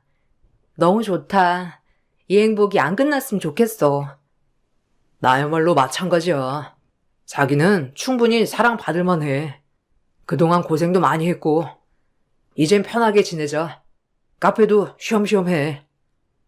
그렇게 행복한 나날만을 보낼 것 같던 일상에 전 남편이 찾아와 제 일상을 무너뜨리기 일쑤였죠. 하지만 이런 것을 지금의 남편에게 얘기하지는 못했어요. 나 하나만 스트레스 받으면 될 것을 괜히 지금의 남편까지 스트레스 받게 하고 싶지 않았거든요. 야, 네가 지금 잘 먹고 잘 사는 거 네가 잘나서 그러는 거 같지? 지금 네가 우리 엄마 건물 가지고 이렇게 살고 있는 거 평생 갈 줄 아냐? 내가 너만 생각하면 피가 거꾸로 솟아, 알아? 유진이가 날 만나기 싫어한다고? 네가 중간에서 이간질 한 건 아니야? 직원들 보는데 왜 이래? 얼른 나가. 당신 자꾸 이러면 경찰 부를 거야. 알겠어? 그리고 건물 얘기는 법적으로 하라고. 유진이한테 얼마나 아빠에 대한 기억이 없으면 널 보기 싫어하겠니? 이제 와서 애 핑계로 찾아오지 마. 왜? 그 젊은 애랑은 잘 안 됐나 보지? 그 얘기가 왜 나오냐? 그게 다 네 오해에 비롯된 망상이라니까. 아, 됐고. 이 건물 세라도 내가 받아야겠으니까 네가 받는 세 나한테 절반이라도 내. 그러면 이렇게 찾아오는 일은 없을 거야. 알겠어? 다음 달부터 내 통장으로 계좌 이체해라. 미치려면 곱게 미쳐야지. 인생의 패배자. 할 일 없어서 이곳저곳 기웃거리기나 하고 한심하다. 유진이 보기에 창피하지도 않니? 네가 날 이렇게 만들었잖아. 누가 뒤통수 치래? 갈 데 없는 걸 걷어줬더니 고마운 줄 모르고 건물에 위자료에 이대로 머물러나? 그리고 나가버렸습니다. 너무 어이가 없었죠. 깡패가 따로 없는 그의 모습을 보고 나가는 길목에 굵은 소금 한 바가지 부었네요. 그렇게 전 남편의 행포가 잊어갈 때쯤 이번에는 전시모와 전 남편이 가게에 찾아왔습니다. 그날은 아침에 회사원들이 커피를 많이 사 먹었던 날이어서 조금은 바쁜 하루였죠. 대뜸 카페에 오더니 커피 2잔을 시켜놓고 자리에 앉았어요. 여긴 뭐가 맛있니? 커피 2잔만 내오거라. 우리도 손님이니까 커피 정도야 팔 수 있잖니? 얼른 가져오렴. 따뜻한 걸로. 네? 지금 커피 드시러 여기 오셨을 리는 없고 또 무슨 일이세요? 이제 문자로 협박하는 것도 모자라 여기까지 오신 거예요? 매야? 넌 손님을 이렇게 대하냐? 참나, 아주 사장이 갑이구나. 여기서 소란 피우고 싶지 않으니까 어여 내와. 속이 부글부글 끓었지만 일단 보는 눈들도 있고 커피 2잔을 시켰으니 직원에게 커피를 내어달라 부탁하고 전 빵을 굽고 있었죠. 그렇게 다른 일에 집중하고 있을 때 전 남편 자리 쪽에서 철푸덕거리는 굉음이 굉장히 크게 들려왔어요. 아이고, 나 죽겠다. 아이고, 꼼짝할 수가 없네. 아니, 어쩜 이리 가게가 미끄러워? 아니, 물이라도 일부러 뿌린 게야? 아이고, 아, 허리야. 허리 못 쓰겠네. 가뜩이나 디스크까지 있는데. 아, 큰일이네. 허리 아파. 여기요. 저희 좀 이렇게 줘요. 직원들은 놀라서 전시모와 전 남편을 일으켰죠. 하지만 일어난 뒤 그들의 입에선 말도 안 되는 소리가 터져 나왔어요. 내가 지금 이렇게 넘어졌는데 저것은 눈 하나 깜짝 안 하고 쳐다만 보는 거 봐라. 아이고 무서워라 독한 것. 아니 괜찮으세요? 넘어질 곳이 아닌데 왜 두 분 다 넘어지신 거예요? 조심하세요. 그러니까 왜 저희 가게에 오셔서. 뭐라고? 참나 됐고. 아이고 따 죽겠다. 지금 아파 죽겠으니까 일단 치료비 명목으로 합의금이나 얼른 줘. 안 그러면 너희 가게 문 못 열게 할 거다. 너 내가 못할 것 같지? 어디 이렇게 미끄럽게 바닥을 해놓고 지금 얼렁뚱땅 넘어가려고 해? 동네 장사 소문이 얼마나 무서운지 내가 문 닫게 해주마. 얼른 119 불러요 아가씨. 아이고 나 죽어. 꼼짝도 할 수 없네. 가뜩이나 허리도 아픈데. 뭐라고요? 전혀 미끄럽지도 않은 바닥이고요. 어떻게 넘어졌는지 모르겠지만 CCTV 보면 알겠죠. 진정하세요. 그래서 네 잘못은 아예 없다는 거야? 네가 바닥을 이런 걸로 깔았으니까 사람이 넘어지지. 이걸 보고 우리 잘못이라고? 넌 태도부터가 글러먹었어. 합의금으로 엄마 1,000만 원, 나 1,000만 원, 2,000만 원 당장 보내. 안 그러면 가게 문 닫을 줄 알아. 뭐? 너 지금 그걸 말이라고 해? 아, 이러려고 너네 엄마까지 모시고 왔구나. 왜? 돈이 궁하니? 진짜 구질구질하다. 월세 반반 달라고 하는 것도 모자라. 지금 이제 몸 팔아서 돈을 달라? 너 진짜 바닥이구나. 아니, 그 엄마의 그 아들이다. 정말 구질구질해. 뭐? 넌 말 다 했어? 어디 이게 주둥이에서 나오는 말이라고 다 찌꺼려? 예전에는 찍소리도 못하던 것이 이젠 눈에 패는 게 없구나. 유진이 생각해서 이 정도로 넘어가려 했더니 안 되겠네. 아주 본때를 보여줘야지. 배운 것도 없는 것이 고깃집 불판이나 뒤집던 주제에 카페 사장? 가당치도 않지. 우리 뒤통수 치고 네가 무사히 살 수 있을 것 같아? 어림없어. 지금 그러는 당신은요. 7년을 종살이한 것도 모자라서 이제는 행복하게 사는 것도 배 아픈가요? 그러니까 당신 아들이 안 풀리는 거야. 둘 다 마음심보가 긋다구니까 알아? 마음대로 하세요. 신고를 하던 병원을 가시던 내가 옛날에 그 여자로 보여? 이렇게 씩씩거리고 화를 내자 전 시어머니와 전 남편은 손님들이 듣던 말던 떠나가라 합의금을 뜯어내려고 했어요. 당장 내놔. 네 주머니에서 돈 나올 때까지 나 여기서 꼼짝도 안 할 줄 알아. 어디 누가 이기나 보자고. 들어눕자 아들아. 뭐 하는 겁니까 지금? 합의금이라고 했어요? 참나, 꼴값도 유분수지. 내가 변호사입니다. 당신들 이거 어머 방해죄인 거 몰라?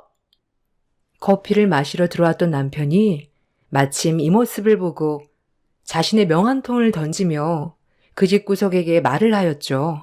아주 통쾌했어요. 뭐? 변호사라고? 아유, 참 웃겨. 지금 내가 이렇게 아픈데 그럼 여기서 책임이 없다는 거야? 당신 변호사 맞아? 변호사 맞아요. 여기서 넘어진 사람도 한 명도 없고요. CCTV 먼저 판독해 보시죠. 2당 1,000만 원이라니? 이런 날강도 같은? 현 남편은 말을 잇지 못했죠. 그러곤 조목조목 법에 대해 반박하며 그들에게 엄하게 말을 하니 전시모와 전 남편은 당황했는지 말을 버벅였습니다. 저에게 이러는 거 자체가 업무 방해죄에 해당된다고 남편은 따지듯이 말했죠. 너무 든든했습니다. 이제 그만 가주세요. 정말 업무 방해죄로 고소하기 전에 넘어진 사안은 진단서 끊어오세요. 병원비 드리겠습니다. 그리고 다시는 찾아오지 마세요. 저희 남편 변호사예요. 법적으로 하실 말씀 있으시면 그쪽도 변호사 대동해서 변호사끼리 얘기하는 걸로 하죠. 이렇게 보는 것도 불편하네요. 어머님이랑 저 사람 다신 보고 싶지 않아요. 그러니 제발 오지 않았으면 좋겠습니다. 이게? 변호사 등이 업었다고? 아주 기세 등등해. 너, 내가 가만히 있나 봐라. 아주 누구 덕에 밥 먹고 사는데 지금? 현 남편이 변호사라 이거지? 그래서 지금 그렇게 떵떵거렸구나? 너 내가 가만둘 줄 알아? 유진이라도 뺏을 거야. 미쳤어? 당신이 유진이 입에 올릴 자격이나 있어? 애 언제 한번 안아줘라도 봤어? 어디 마음대로 할 테면 해봐. 그렇게 되나? 아유, 억울해. 이 건물, 이 재산 다 내 건데 왜 하필 그때 저 독한 것 이름으로 해가지고 내가 억울해가지고. 어머니, 권선징악이죠. 그렇게 마음을 먹으니 그렇게 되시는 거예요. 아시겠어요? 이제라도 똑바로 마음 고쳐먹고 사세요. 그러고 전 시어머니와 전 남편은 씩씩거리며 나갔어요. 직원들 보기에도 창피했지만 남편 보기에 제일 미안했네요. 왜 나한테 진작 얘기 안 했어? 종종 와서 당신 괴롭힌 거야? 얼마나 힘들었어? 나한테 얘기하지. 법적으로 할 수 있는데. 당신 이렇게 신경 쓰게 하고 싶지 않았어. 고마워. 나 정말 당신 안 만났으면 어찌쓸랬나 몰라. 정말 너무 든든하다. 지금의 남편 덕분에 전 남편과 전 시어머니는 이젠 가게에 오지 않으세요. 물론 문자, 협박이나 전화 폭언도 멈추셨고요. 본인들도 법률 상담을 받아보고 나서 승소가 나지 않을 걸 알았는지 포기했는지 연락이 안 옵니다. 진작에 이렇게 법으로 저도 협박할 걸이라고 생각했네요. 건물과 관리비를 뜯어내려고 하다가 안 되니까 이젠 하다 치료비 목적으로 돈을 뜯어내려고 하다니. 살면서 많이 느꼈던 인성이지만 역시나 시간이 지나도 변하지 않는 인성이었죠. 길고 긴 싸움 끝에 이제서야 전 남편과는 완전히 앙래를 끊었고요. 지금은 현재의 삶에 집중하며 살아가고 있습니다. 저의 30대는 억울한 거 투성이었고 늘 당하기만 하는 답답한 인생이었는데요. 그것을 지금은 탈피하고 최대한 현명하게 살아가려고 하네요. 완벽할 순 없지만 지금은 제 딸과 현 남편 그리고 현 시댁에서 좋은 감정만 느끼고 살아가고 있습니다. 이 어두운 날 보상이라도 받는 것처럼요. 여러분들도 늘 좋은 일만 있기를 바라면서 제 글을 마치겠습니다. 읽어주셔서 감사합니다. 안녕하세요. 저는 의왕시에 살고 있는 30대 중반 여자입니다.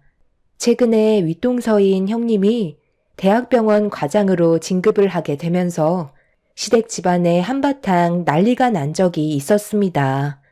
현재 저는 출산을 했지만 제가 만삭 때 형님이 승진 기념으로 축하 모임을 가진 적이 있었는데 그때 당시 저와 시모가 형님 집에 잠깐 들린 적이 있었어요. 산부인과에서 검사를 받고 집으로 돌아가기 전에 시모가 형님이 집에 있다는 말에 잠깐 얼굴 좀 보자고 하길래 무거운 몸을 이끌며 시모를 뒤따라가게 되었던 거죠. 그리고 형님 집에서 상상조차 하지 못했던 충격적인 일들을 겪고 말았습니다. 지금도 시모의 행동들을 이해할 수가 없어 정신적인 충격에서 아직까지 벗어나지 못하고 있는 상태입니다. 시모가 저를 함부로 대하기 시작했을 때부터 먼저 상황 설명을 해드려야 할 것 같아요. 시모는 제가 인사를 드리러 갔을 때부터 마음에 들어하지 않으셨어요. 하지만 남편이 저를 진심으로 사랑하고 있다는 걸 계속해서 보여주며 설득을 하자 시모는 마지못해 결혼을 허락해 주셨죠. 저는 시댁 집안의 며느리가 된 이후 시모에게 잘해드리려고 많은 노력을 했었어요. 하지만 시모와의 거리는 좀처럼 가까워지지 않았고 오히려 저를 더욱더 멀리하고 계셨어요. 이런 생활들이 많이 답답했던 저는 시모와 단둘이 있었을 때 제 속마음을 꺼내게 되었었죠. 어머님, 제가 마음에 들지 않는다는 거 잘 알고 있는데요. 그래도 저희 결혼까지 했으니 좋게 생각해 주시면 안 될까요? 한 번이라도 마음을 열어주시면 좋겠어요. 내가 왜 그런 쓸데없는 짓을 해야 되는 거니? 나는 애초부터 네가 인사 왔을 때 마음에 들지 않는다고 했었는데 내 아들이 하도 네가 아니면 다른 여자와는 결혼을 하지 않겠다고 난리를 치는 바람에 어쩔 수 없이 허락해 준 거다. 내 아들 평생 동안 노총각으로 지내는 것보다는 나을 것 같아서 결정한 거니? 당연히 좋은 말이 나갈 수 없는 거고 내가 너를 좋게 볼 수도 없는 거지. 집안이 좋은 것도 아니고 그렇다고 네가 능력이 있는 것도 아닌데 굳이 마음을 받아줄 이유가 없잖아. 큰 며느리 봐봐라. 대학병원에서 의사로 활동하고 있고 집안도 좋아서 어디 하나 빠질 게 없잖니? 그런데 너는 구멍가게 같은 작은 회사에서 겨우 200원짜리 월급 받는데 내 속이 안 뒤집어지겠어? 너 같은 게 어디가 좋다고 매달릴 정도로 따라다닌 건지 나는 내 아들을 아직까지도 이해할 수가 없다. 그래서 너 얼굴만 보면 짜증이 올라오고 화가 나는데 어떻게 마음을 열고 며느리로 받아줄 수가 있겠니? 노력 같은 거 해봤자 소용없다. 시모는 저를 며느리로 받아들여줄 생각이 조금도 없어 보였어요. 정말 많이 노력을 해왔었지만 아무것도 달라진 게 없다는 거에 눈시울이 붉어지고 말았었죠. 시모와 대화를 나누는 사이 형님의 목소리가 거실에서 들려왔어요. 시모는 시댁에 도착한 형님의 목소리가 들리자마자 곧장 방문을 열며 밖으로 나가셨고 세상 따뜻한 말투로 형님을 반겨주셨습니다. 그런 모습을 보게 되니 저도 모르게 서운한 감정을 컨트롤하지 못하게 되자 결국 눈물이 터져 나왔고 흐느끼는 목소리에 형님이 방 안에 있던 저를 빤히 쳐다보았어요. 시모는 신경 쓰지 말라면서 하루 이틀 그러는 것도 아니라고 저에게 상처되는 말을 늘어 놓으셨죠. 그런데 시댁에 막 들어온 형님이 저와 잠깐 대화 좀 하겠다며 방으로 들어오더니 시모가 들어오지 못하게 문을 잠갔어요. 그리고 제 두 손을 잡더니 한참 동안 눈물을 흘리고 있는 저를 바라보았습니다. 눈빛으로 저에게 무슨 말을 하려는지 알 수 있었고 결국 저는 차갑게 대했던 시모 때문에 오열을 하고 말았죠. 동서가 노력하고 있는 거 가족들 전부 다 알고 있어. 그런데 그렇게까지 할 필요 없어. 이 문제는 시간이 필요한 거야. 동서가 아무리 발버둥 쳐봤자 어머님이 동서를 며느리로 받아주지 않는다면 달라지는 건 아무것도 없거든. 그러니까 처음부터 너무 애쓰려 하지 않아도 돼. 나도 처음에 동서처럼 똑같은 대우 받았었어. 나보다 더 좋은 집안의 며느리를 원하셨던 거지. 나는 동서처럼 어머님한테 너무 잘해드리려 애쓰지 않았어. 내가 아무리 애써봤자 달라지는 게 없다는 걸 알고 있었기 때문에 해야 될 도리만 하고 그 이상 다가가지 않았거든. 그러다 보니 어느새 어머님이 나한테 가까이 오시더라고. 내 말이 무슨 뜻인지 알겠지? 마음의 여유를 가지고 너무 조급해 하지 마. 급하게 가려다 보면 결국 체하게 되는 거야. 내가 봤을 때 동서는 지금 잘하고 있어. 그러니까 어머님이 상처되는 말을 해도 그냥 한기로 흘려보내. 신경 쓰지 마. 동서가 할 일만 하면 되는 거야. 너무 가까워지려 해봤자 피곤한 일만 더 생길 뿐이라고. 항상 무뚝뚝하게 있었던 형님이 제 마음을 알고 있었는지 저를 위로해 주셨어요. 시모는 방 안에서 둘이 뭐 하길래 문까지 잠그냐고 서둘러 나오라며 재촉하셨지만 형님은 눈 하나 깜빡하지 않았어요. 저와 대화 좀 하고 나가겠다고 하자 시모는 더 이상 아무 말도 하지 않고 묵묵히 기다려 주셨죠. 그날 형님한테 많은 위로를 받았고 어느 정도 마음을 진정시킬 수 있었습니다. 그렇게 형님과 함께 방문을 열고 나오자 시모는 저녁을 준비하게 주방으로 들어가라면서 마음에 들지 않는다는 눈빛을 보내고 있었지만 형님에게 위로를 받아서 그런지 더 이상 크게 서운한 감정을 느끼지 않았어요. 그냥 제 할 일을 묵묵히 하고 있었죠.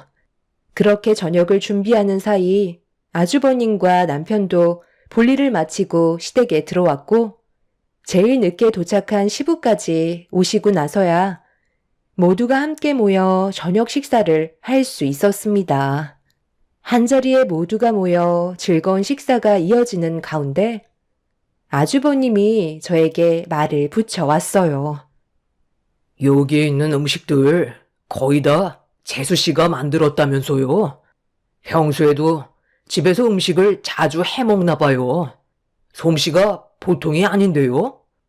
당신이 배워야 되겠는데? 그러게, 나도 보고 놀랐다니까.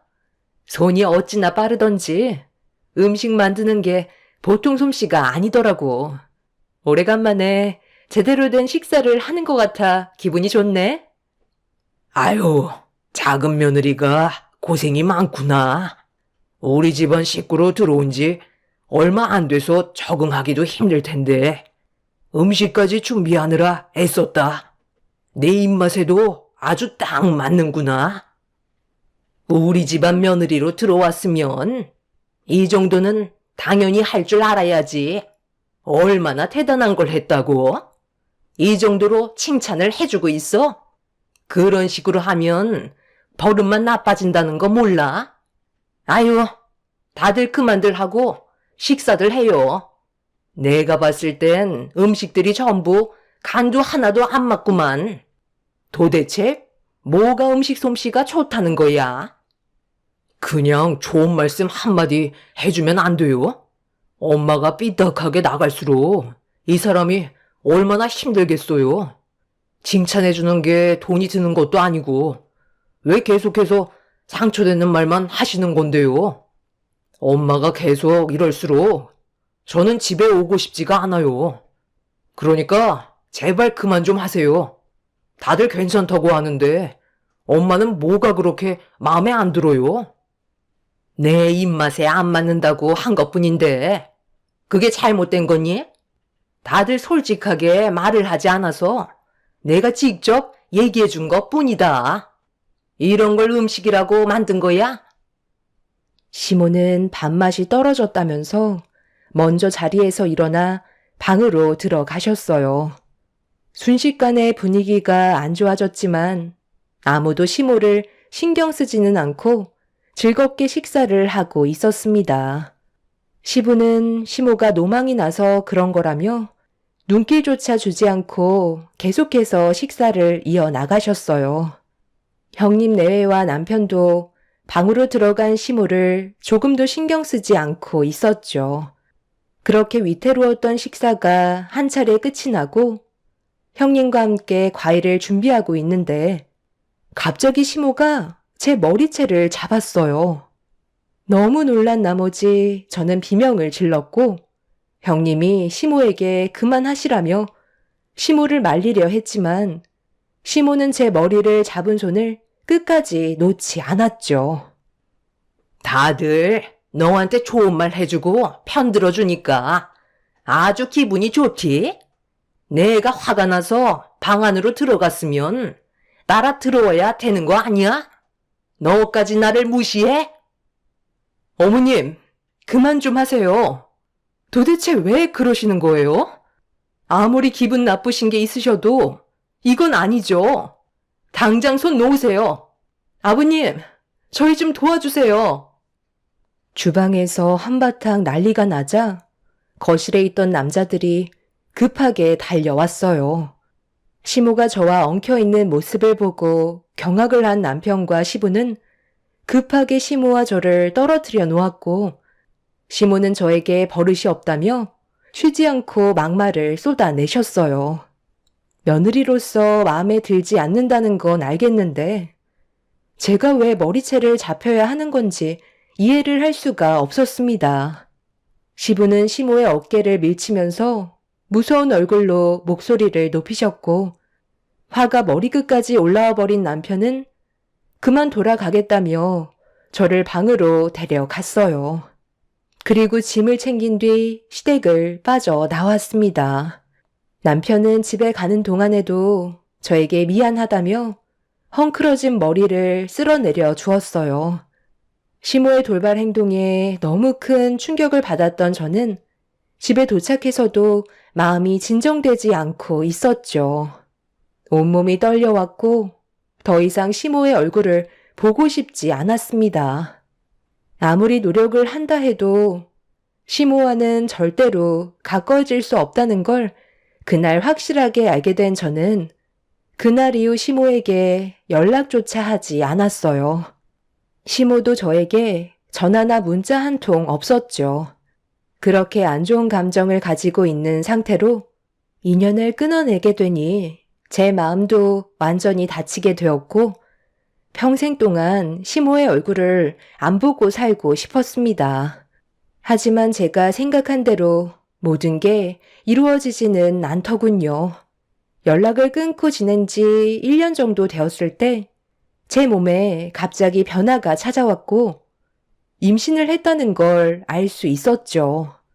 제가 임신을 하게 되자 시모 빼고 온 가족이 저희 집에 찾아와 축하를 해 주셨어요. 그런데 사람 마음이라는 게 안 보면 궁금해진다고 제가 임신을 했는데도 시모한테만 연락 한 통 없자 참다 못한 시모는 어느 날 저희 집에 직접 찾아오셨습니다. 초인종을 누른 시모를 보게 된 남편은 현관문을 열어주지 않고 보고 싶지 않다면서 문을 열어주지 않고 있었어요.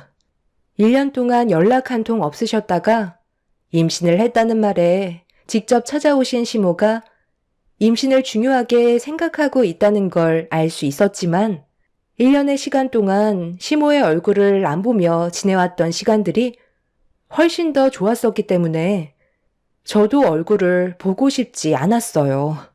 시부와 형님 내외 가족만 따로 만나 시간을 보내는 게 저로서도 스트레스를 받지 않고 정신적으로 훨씬 좋은 영향을 받고 있었죠.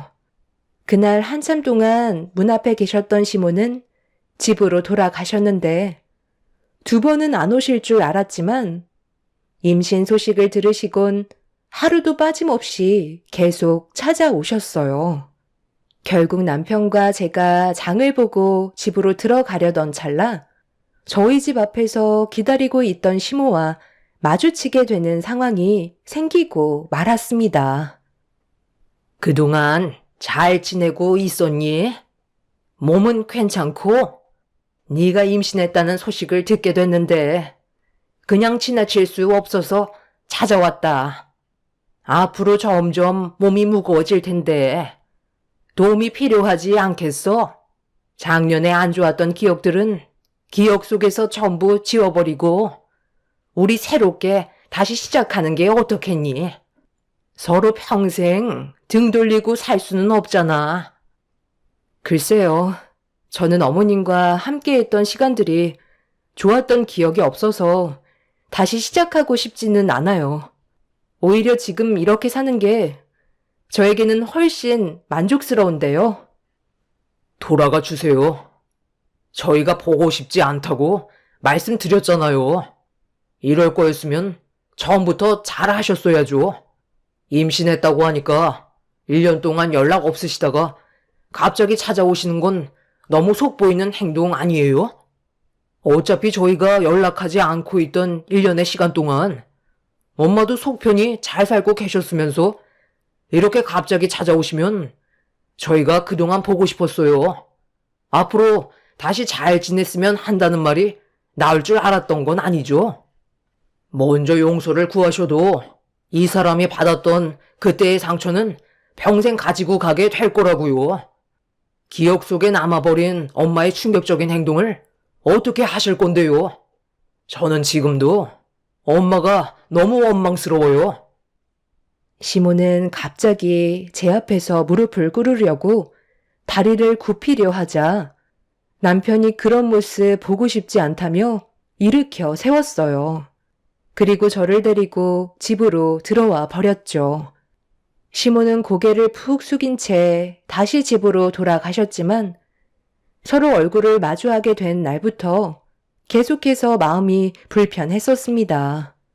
시모에게 안 좋은 감정이 있는 건 맞는데 제 앞에서 무릎을 꿇으면서까지 용서를 구하려 하시는 걸 보고 많이 뉘우치고 계시는 것 같아 여러 가지로 신경이 쓰이게 되었죠.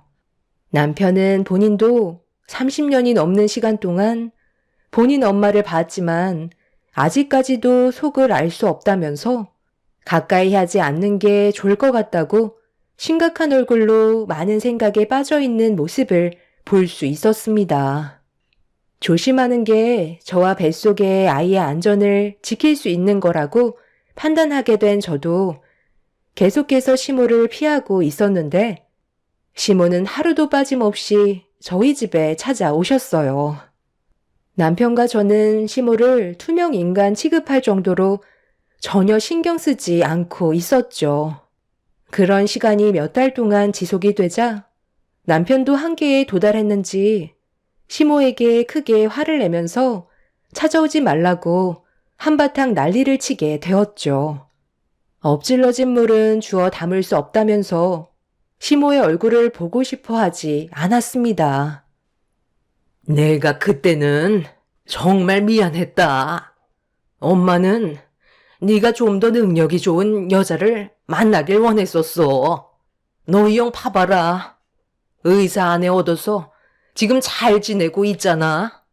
처음에 큰 며느리가 의사인데도 만족을 못해서 작은 며느리에게 더 큰 기대를 했었는데 그래서 너는 더 능력 좋은 여자 만나길 간절히 원했었는데 일반 회사에 다니는 여자를 데려오면 내가 기대하고 있던 며느리감이 아니라 얼마나 서운했겠니? 엄마 입장도 생각을 해줘야지. 너를 지금까지 힘들게 키워줬고 공무원까지 만들어줬는데 능력 좋은 여자가 아닌 작은 회사에 다니는 여자를 데려오면 얼마나 속상하겠어. 그래서 며느리로 받아들이고 싶지 않았고 행동 하나하나 마음에 들지 않았던 거다. 며느리가 마음에 들지 않으니 계속해서 불만이 쌓이게 되었던 거고 내 아들을 뺏어간 며느리가 갑자기 너무 싫게 느껴져서 나도 모르게 욱하는 바람에 머리채를 잡았던 것 같다.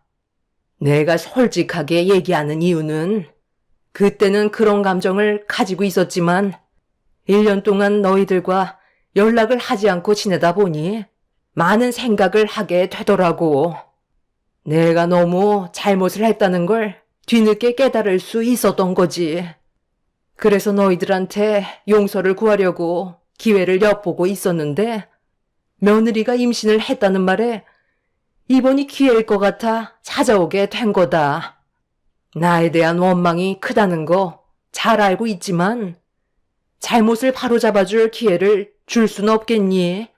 사람은 누구나 한 번쯤은 잘못된 판단과 실수를 하잖아. 우리가 남도 아니고 한 가족인데 좀 더 넓은 마음으로 이해해주면 안 되겠니? 너희랑 다시 좋은 관계로 시작하고 싶지 않았다면 매일 찾아오지도 않았겠지. 시모의 말에 남편과 저는 침묵을 유지했어요. 무슨 말을 해야 될지 몰랐습니다. 시모는 그동안 속으로 담아두고 있었던 것들을 솔직하게 털어놓으면서 저에게 했던 잘못된 행동들에 대해 진심으로 뉘우치는 모습을 보여주고 있었지만 한 번 상처받은 마음은 쉽게 열리지 않았었죠. 그렇게 어느 정도 시간이 흐르는 동안 끊임없이 저희 부부에게 손을 내미시는 시모의 변함없는 행동에 결국 조금씩 마음이 열리게 되었고 1년이 지난 뒤에야 저희는 다시 시댁에서 가족 모두가 모여 식사를 할 수 있게 되었어요. 시모가 예전과 달라진 모습을 보여주자 시댁 집안의 분위기는 한층 밝아졌고 앞으로도 꾸준하게 한결같은 모습으로 저를 대해 주셨으면 좋겠다는 생각을 가지면서 시모와의 관계를 다시 회복하게 되었죠. 그렇게 시간이 어느 정도 지나고 뱃속에 있는 아이가 아들이라는 걸 알게 되자 시모는 저에게 더 많은 걸 신경 써 주셨어요. 저도 받은 만큼 며느리 도리를 하려고 상황에 맞게 최선을 다했었죠. 시모와 웃으면서 대화를 할 수 있다는 것만도 저에게는 너무나 큰 행복이었습니다. 그런데 이 모든 건 저만의 착각이었다는 걸 뒤늦게 알 수 있었던 하나의 사건이 터지고 말았어요. 지금도 그때의 기억을 떠올리면 온몸이 떨릴 정도로 엄청난 충격을 안겨 주었었죠.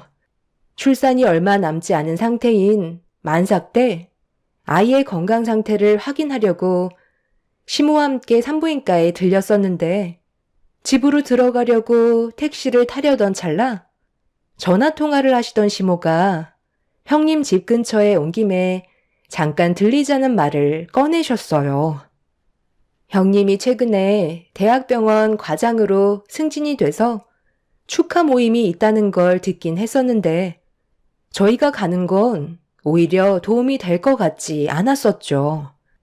그래서 머뭇거리고 있었는데 시모는 그런 저를 보며 잠깐 얼굴만 보고 돌아갈 거라며 저를 데리고 형님 집으로 향했습니다. 그렇게 형님 집에 도착을 하자 아주버님이 먼저 달려 나오셨어요. 주말에 시댁에 갈 건데 뭐하러 왔냐고 웃으면서 저와 시모를 반겨주셨죠. 여기까지는 정말 괜찮았습니다. 형님 지인분들이 정원 마당에서 식사를 즐기고 있었고 만삭인 저를 보며 반갑게 인사를 해주고 있었어요. 시모는 형님한테 다가가더니 일손 좀 도우러 왔다면서 과장으로 승진한 거 축하한다며 손을 잡아 주셨죠. 시모는 테이블을 한번 훑어 보시더니 부족한 접시에 비어있는 음식들을 확인하더니 저를 주방으로 데려갔어요. 우리 큰며느리가 이 많은 걸 혼자서 준비하느라 얼마나 힘들었겠니? 내 큰아들 앞치마 두른 거 봤지? 일손이 부족할 것 같아 걱정했는데 내가 예상한 대로 딱 들어맞았네. 너는 여기에서 내가 달라는 음식만 내어주면 된다. 식사는 거의 끝난 것 같아 보이니까 일단 접시에 음식들을 조금씩만 담아봐라. 아유, 왜 이렇게 느려 터진 거야? 빨리 좀 움직이라니까. 배도 별로 부르지 않았으면서 엄청 힘든 척 하는데 나 때는 말이야. 이런 건 아무것도 아니었었어. 아, 그게 아니라요. 아까 산부인과에 나올 때부터 배뭉침이 있었거든요.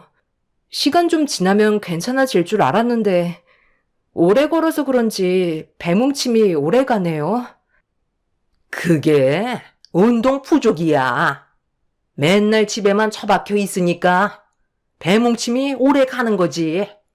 어차피 이번 주가 출산 예정일이잖아. 출산 운동한다 생각해.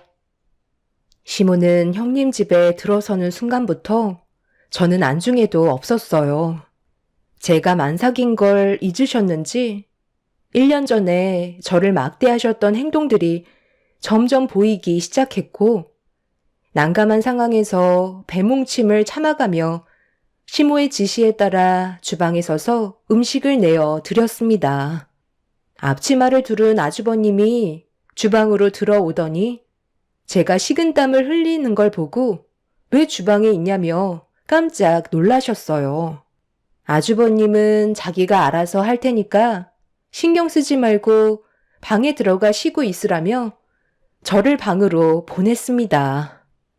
아주버님 덕분에 누워있을 수 있었던 저는 그제서야 한숨 돌릴 수 있었는데 잠시 뒤 시모가 저를 찾고 계셨는지 부르시길래 힘든 몸을 일으켜 방문을 열었습니다.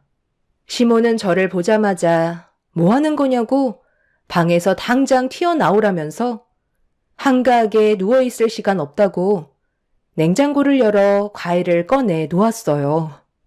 창밖을 보니 식사가 끝이 났는지 아주버님이 빈 그릇을 치우고 있었고 형님은 손님분들과 즐겁게 대화를 나누고 있었죠.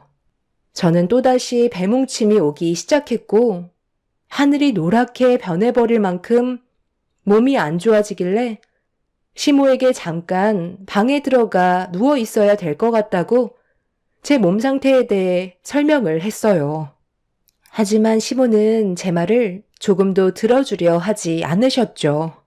오히려 손에 과도를 지어 주시더니 서둘러 과일을 깎으라며 재촉하셨습니다. 거친 숨을 내쉬면서 과일을 깎고 있는 사이 시모가 먼저 준비된 후식을 가지고 마당으로 나가셨어요. 그리고 그 사이 아주버님이 빈 접시들을 들고 주방으로 들어오셨죠. 제가 과일을 깎고 있는 모습을 본 아주버님은 왜 또 나왔냐면서 저를 방으로 들여보냈습니다. 절대 나오지 말라며 안색이 안 좋으니 충분한 휴식을 취해야 될 것 같다고 저를 걱정해 주셨죠. 저도 이미 서 있을 정도로 몸이 좋은 건 아니라서 다시 침대에 누웠는데 그 사이 또다시 시모가 들어오셨고 제가 방에 들어가 누워 있는 걸 보시곤 당장 나오라며 화를 내셨어요. 저는 한계에 도달한 상태라 시모에게 몸이 많이 안 좋아서 잠깐 휴식을 취해야 될 것 같아 누워있으면 안 되겠냐고 말씀드리자 시모는 중요한 사람들이 모인 자리인데 누워있을 시간이 있냐며 오히려 더 큰 목소리로 저에게 화를 내셨어요. 만삭인 저는 이미 안중에도 없었죠. 배가 너무 많이 나와서 힘들다고 재차 말씀드렸지만 시모는 저를 일으켜 세웠습니다. 그리고 밖으로 나가 뭐가 필요한지 확인해보고 오라며 시모는 누군가에게 전화가 왔는지 급하게 다른 방으로 들어가셨어요. 어쩔 수 없이 마당으로 나가서 형님한테 다가가 뭐가 필요한 게 있는지 여쭤보니 형님은 만삭인 몸으로 왜 나왔냐며 들어가서 쉬라고 했지만 괜히 또 들어갔다가 시모에게 한 소리 듣게 될 것 같아 조금씩 움직이는 건 괜찮을 것 같다고 필요한 거 있으면 말씀하시라고 얘기했어요. 형님은 아주버님은 어디 갔냐고 물어보시길래 잘 모르겠다고 하자 형님은 나중에 아주버님 오면 그때 부탁하면 된다고 제가 들어가서 쉬길 원했어요. 그리고 그 사이 아주버님이 쟁반에 커피를 타서 들고 오셨습니다. 저는 걸어오시는 아주버님을 보고 제가 조금이라도 도와드리려고 커피가 올라가져 있는 쟁반을 건네받은 뒤 형님의 지인분들께 커피를 나눠 드렸어요.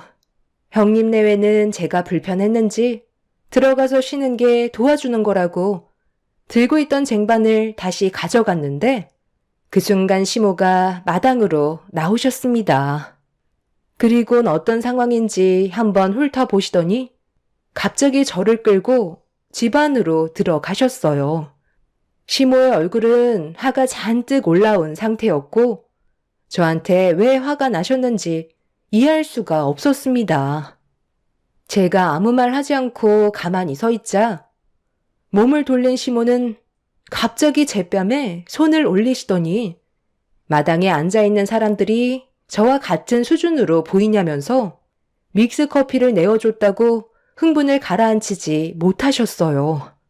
순식간에 일어난 일이라 너무 놀란 저는 얼얼해진 뺨을 어루만지면서 시모를 바라보고 있었는데 어디서 노려보냐며 다시 한번 손을 올리려 하고 있었어요.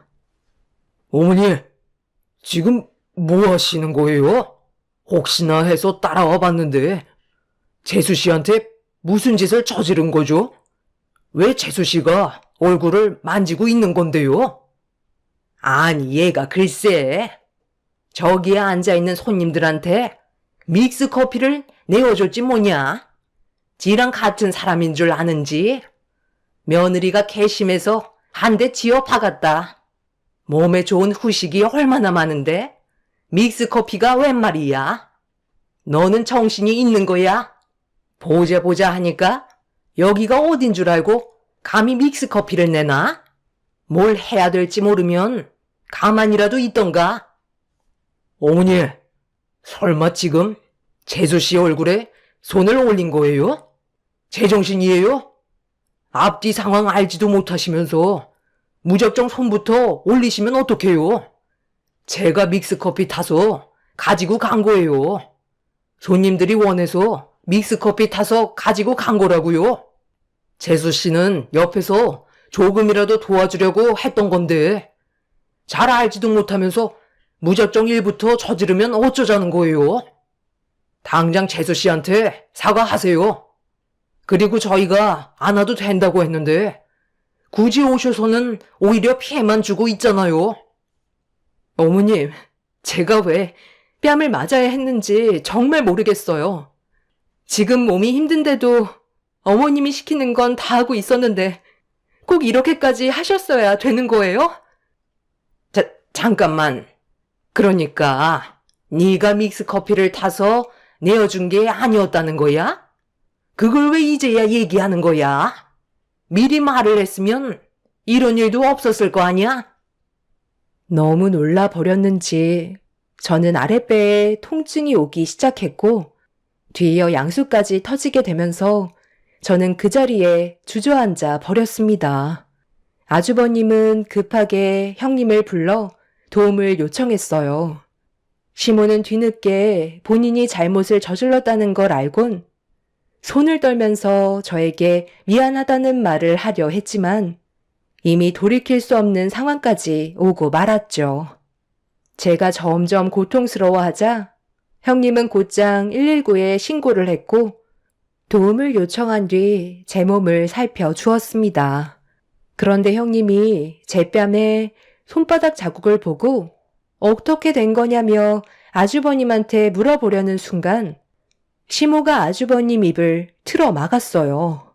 절대로 말하지 말라며 아주버님을 말리다가 두 분이 실랑이를 하며 시모를 뿌리친 아주버님 손이 시모의 뺨과 머리 쪽을 올려치고 말았습니다. 시모는 그 자리에서 털썩 주저앉더니 저에게 눈물을 흘리면서 용서를 구하셨지만 이미 제 마음은 굳게 닫혀버리게 되었고 고개를 돌려 버렸어요. 그렇게 저는 119의 도움을 받아 병원에서 무사히 출산까지 할 수 있게 되었고 이 소식을 듣게 된 남편과 시부가 급하게 병원으로 달려와 주었죠. 저희 부모님께서도 제 옆을 지켜주셨는데 제 얼굴에 시모가 올려친 손바닥 자국이 그대로 멍이 들어버려 온 가족이 시모의 행동에 상당한 충격을 받게 되었고 저희 엄마는 뒤늦게 병실을 찾아온 시모의 머리채를 잡으며 난리를 치고 말았습니다. 만삭인 저에게 손을 올렸다는 건 절대로 용서받을 수 없는 상황이었죠. 결국 그 일로 인해 저희 부모님께서는 시모에게 법적인 소송을 걸었고 온 가족이 등을 돌리고 말았습니다. 시부는 이런 충격적인 일을 저질렀다는 거에 너무 실망한 나머지 조금도 용서해주지 않았어요. 결국 시모의 곁에는 아무도 남아있지 않게 되었죠. 처음부터 시모는 저를 마음에 들어하지 않았었지만 임신했다는 이유 하나만으로 좋은 관계로 풀어나가려 했었지만 속으로는 저를 완전히 며느리로 받아들인 게 아니었다는 걸 알 수 있었습니다. 결국 이 일로 인해 시모는 저에게 찾아와 제 얼굴에 손을 올린 부분에 대해서는 미안하다고 무릎 꿇고 오열을 하셨지만 저는 시모의 얼굴조차 보고 싶지 않았어요. 시모에게는 형님이 우선이었고 만삭이었던 저는 안중에도 없었으니까요. 말로는 저와 잘 지내고 싶다고 했었지만 속은 그게 아니었다는 걸 확실히 알 수 있었던 계기였던 거죠. 현재 시모는 시부에게 쫓겨난 상태입니다. 따로 살고 있으면서 금전적인 지원도 전부 끊어버렸죠. 자식들과 며느리들까지 전부 다 등을 돌리게 되자 시모는 그제서야 땅을 치며 후회하고 있어요. 앞서 말씀드렸지만 저는 시모의 행동을 이해할 수가 없습니다. 여러분들께서는 시모의 입장이 이해가 되시나요? 제가 그렇게 잘못했나요? 너무 당황스럽고 어이가 없어서 이런 일들이 저에게 펼쳐졌다는 게 아직까지 믿어지지가 않네요. 아마 평생 시모를 용서해 줄 수는 없을 것 같아요. 혼자 살다가 세상을 떠나셔도 장례식장에 발도 들이지 않을 것 같습니다. 한 번도 아닌 두 번의 상처를 크게 받은 저는 두 번 다시 시모를 볼 생각도 손자를 보여드릴 생각도 없습니다. 그날 의사의 말에 따르면 배뭉침과 진통이 지속적으로 있었고 양수가 먼저 터져서 진작에 병원에 다시 갔어야 했는데 조금만 더 늦었다면 저와 태아 모두 위험한 상황이었다는 말을 들었어요. 제 인생에 두 번 다시 기억하고 싶지 않았던 순간들을 여러분들께 털어놓게 되었네요. 앞으로 무사히 세상에 태어난 제 아들과 저희 가족에게 행복한 일들만 펼쳐졌으면 좋겠어요. 제 사연 들어주신 분들 언제나 건강 유의하시고 가정의 평화와 행복이 가득하시길 기원 드립니다. 감사합니다.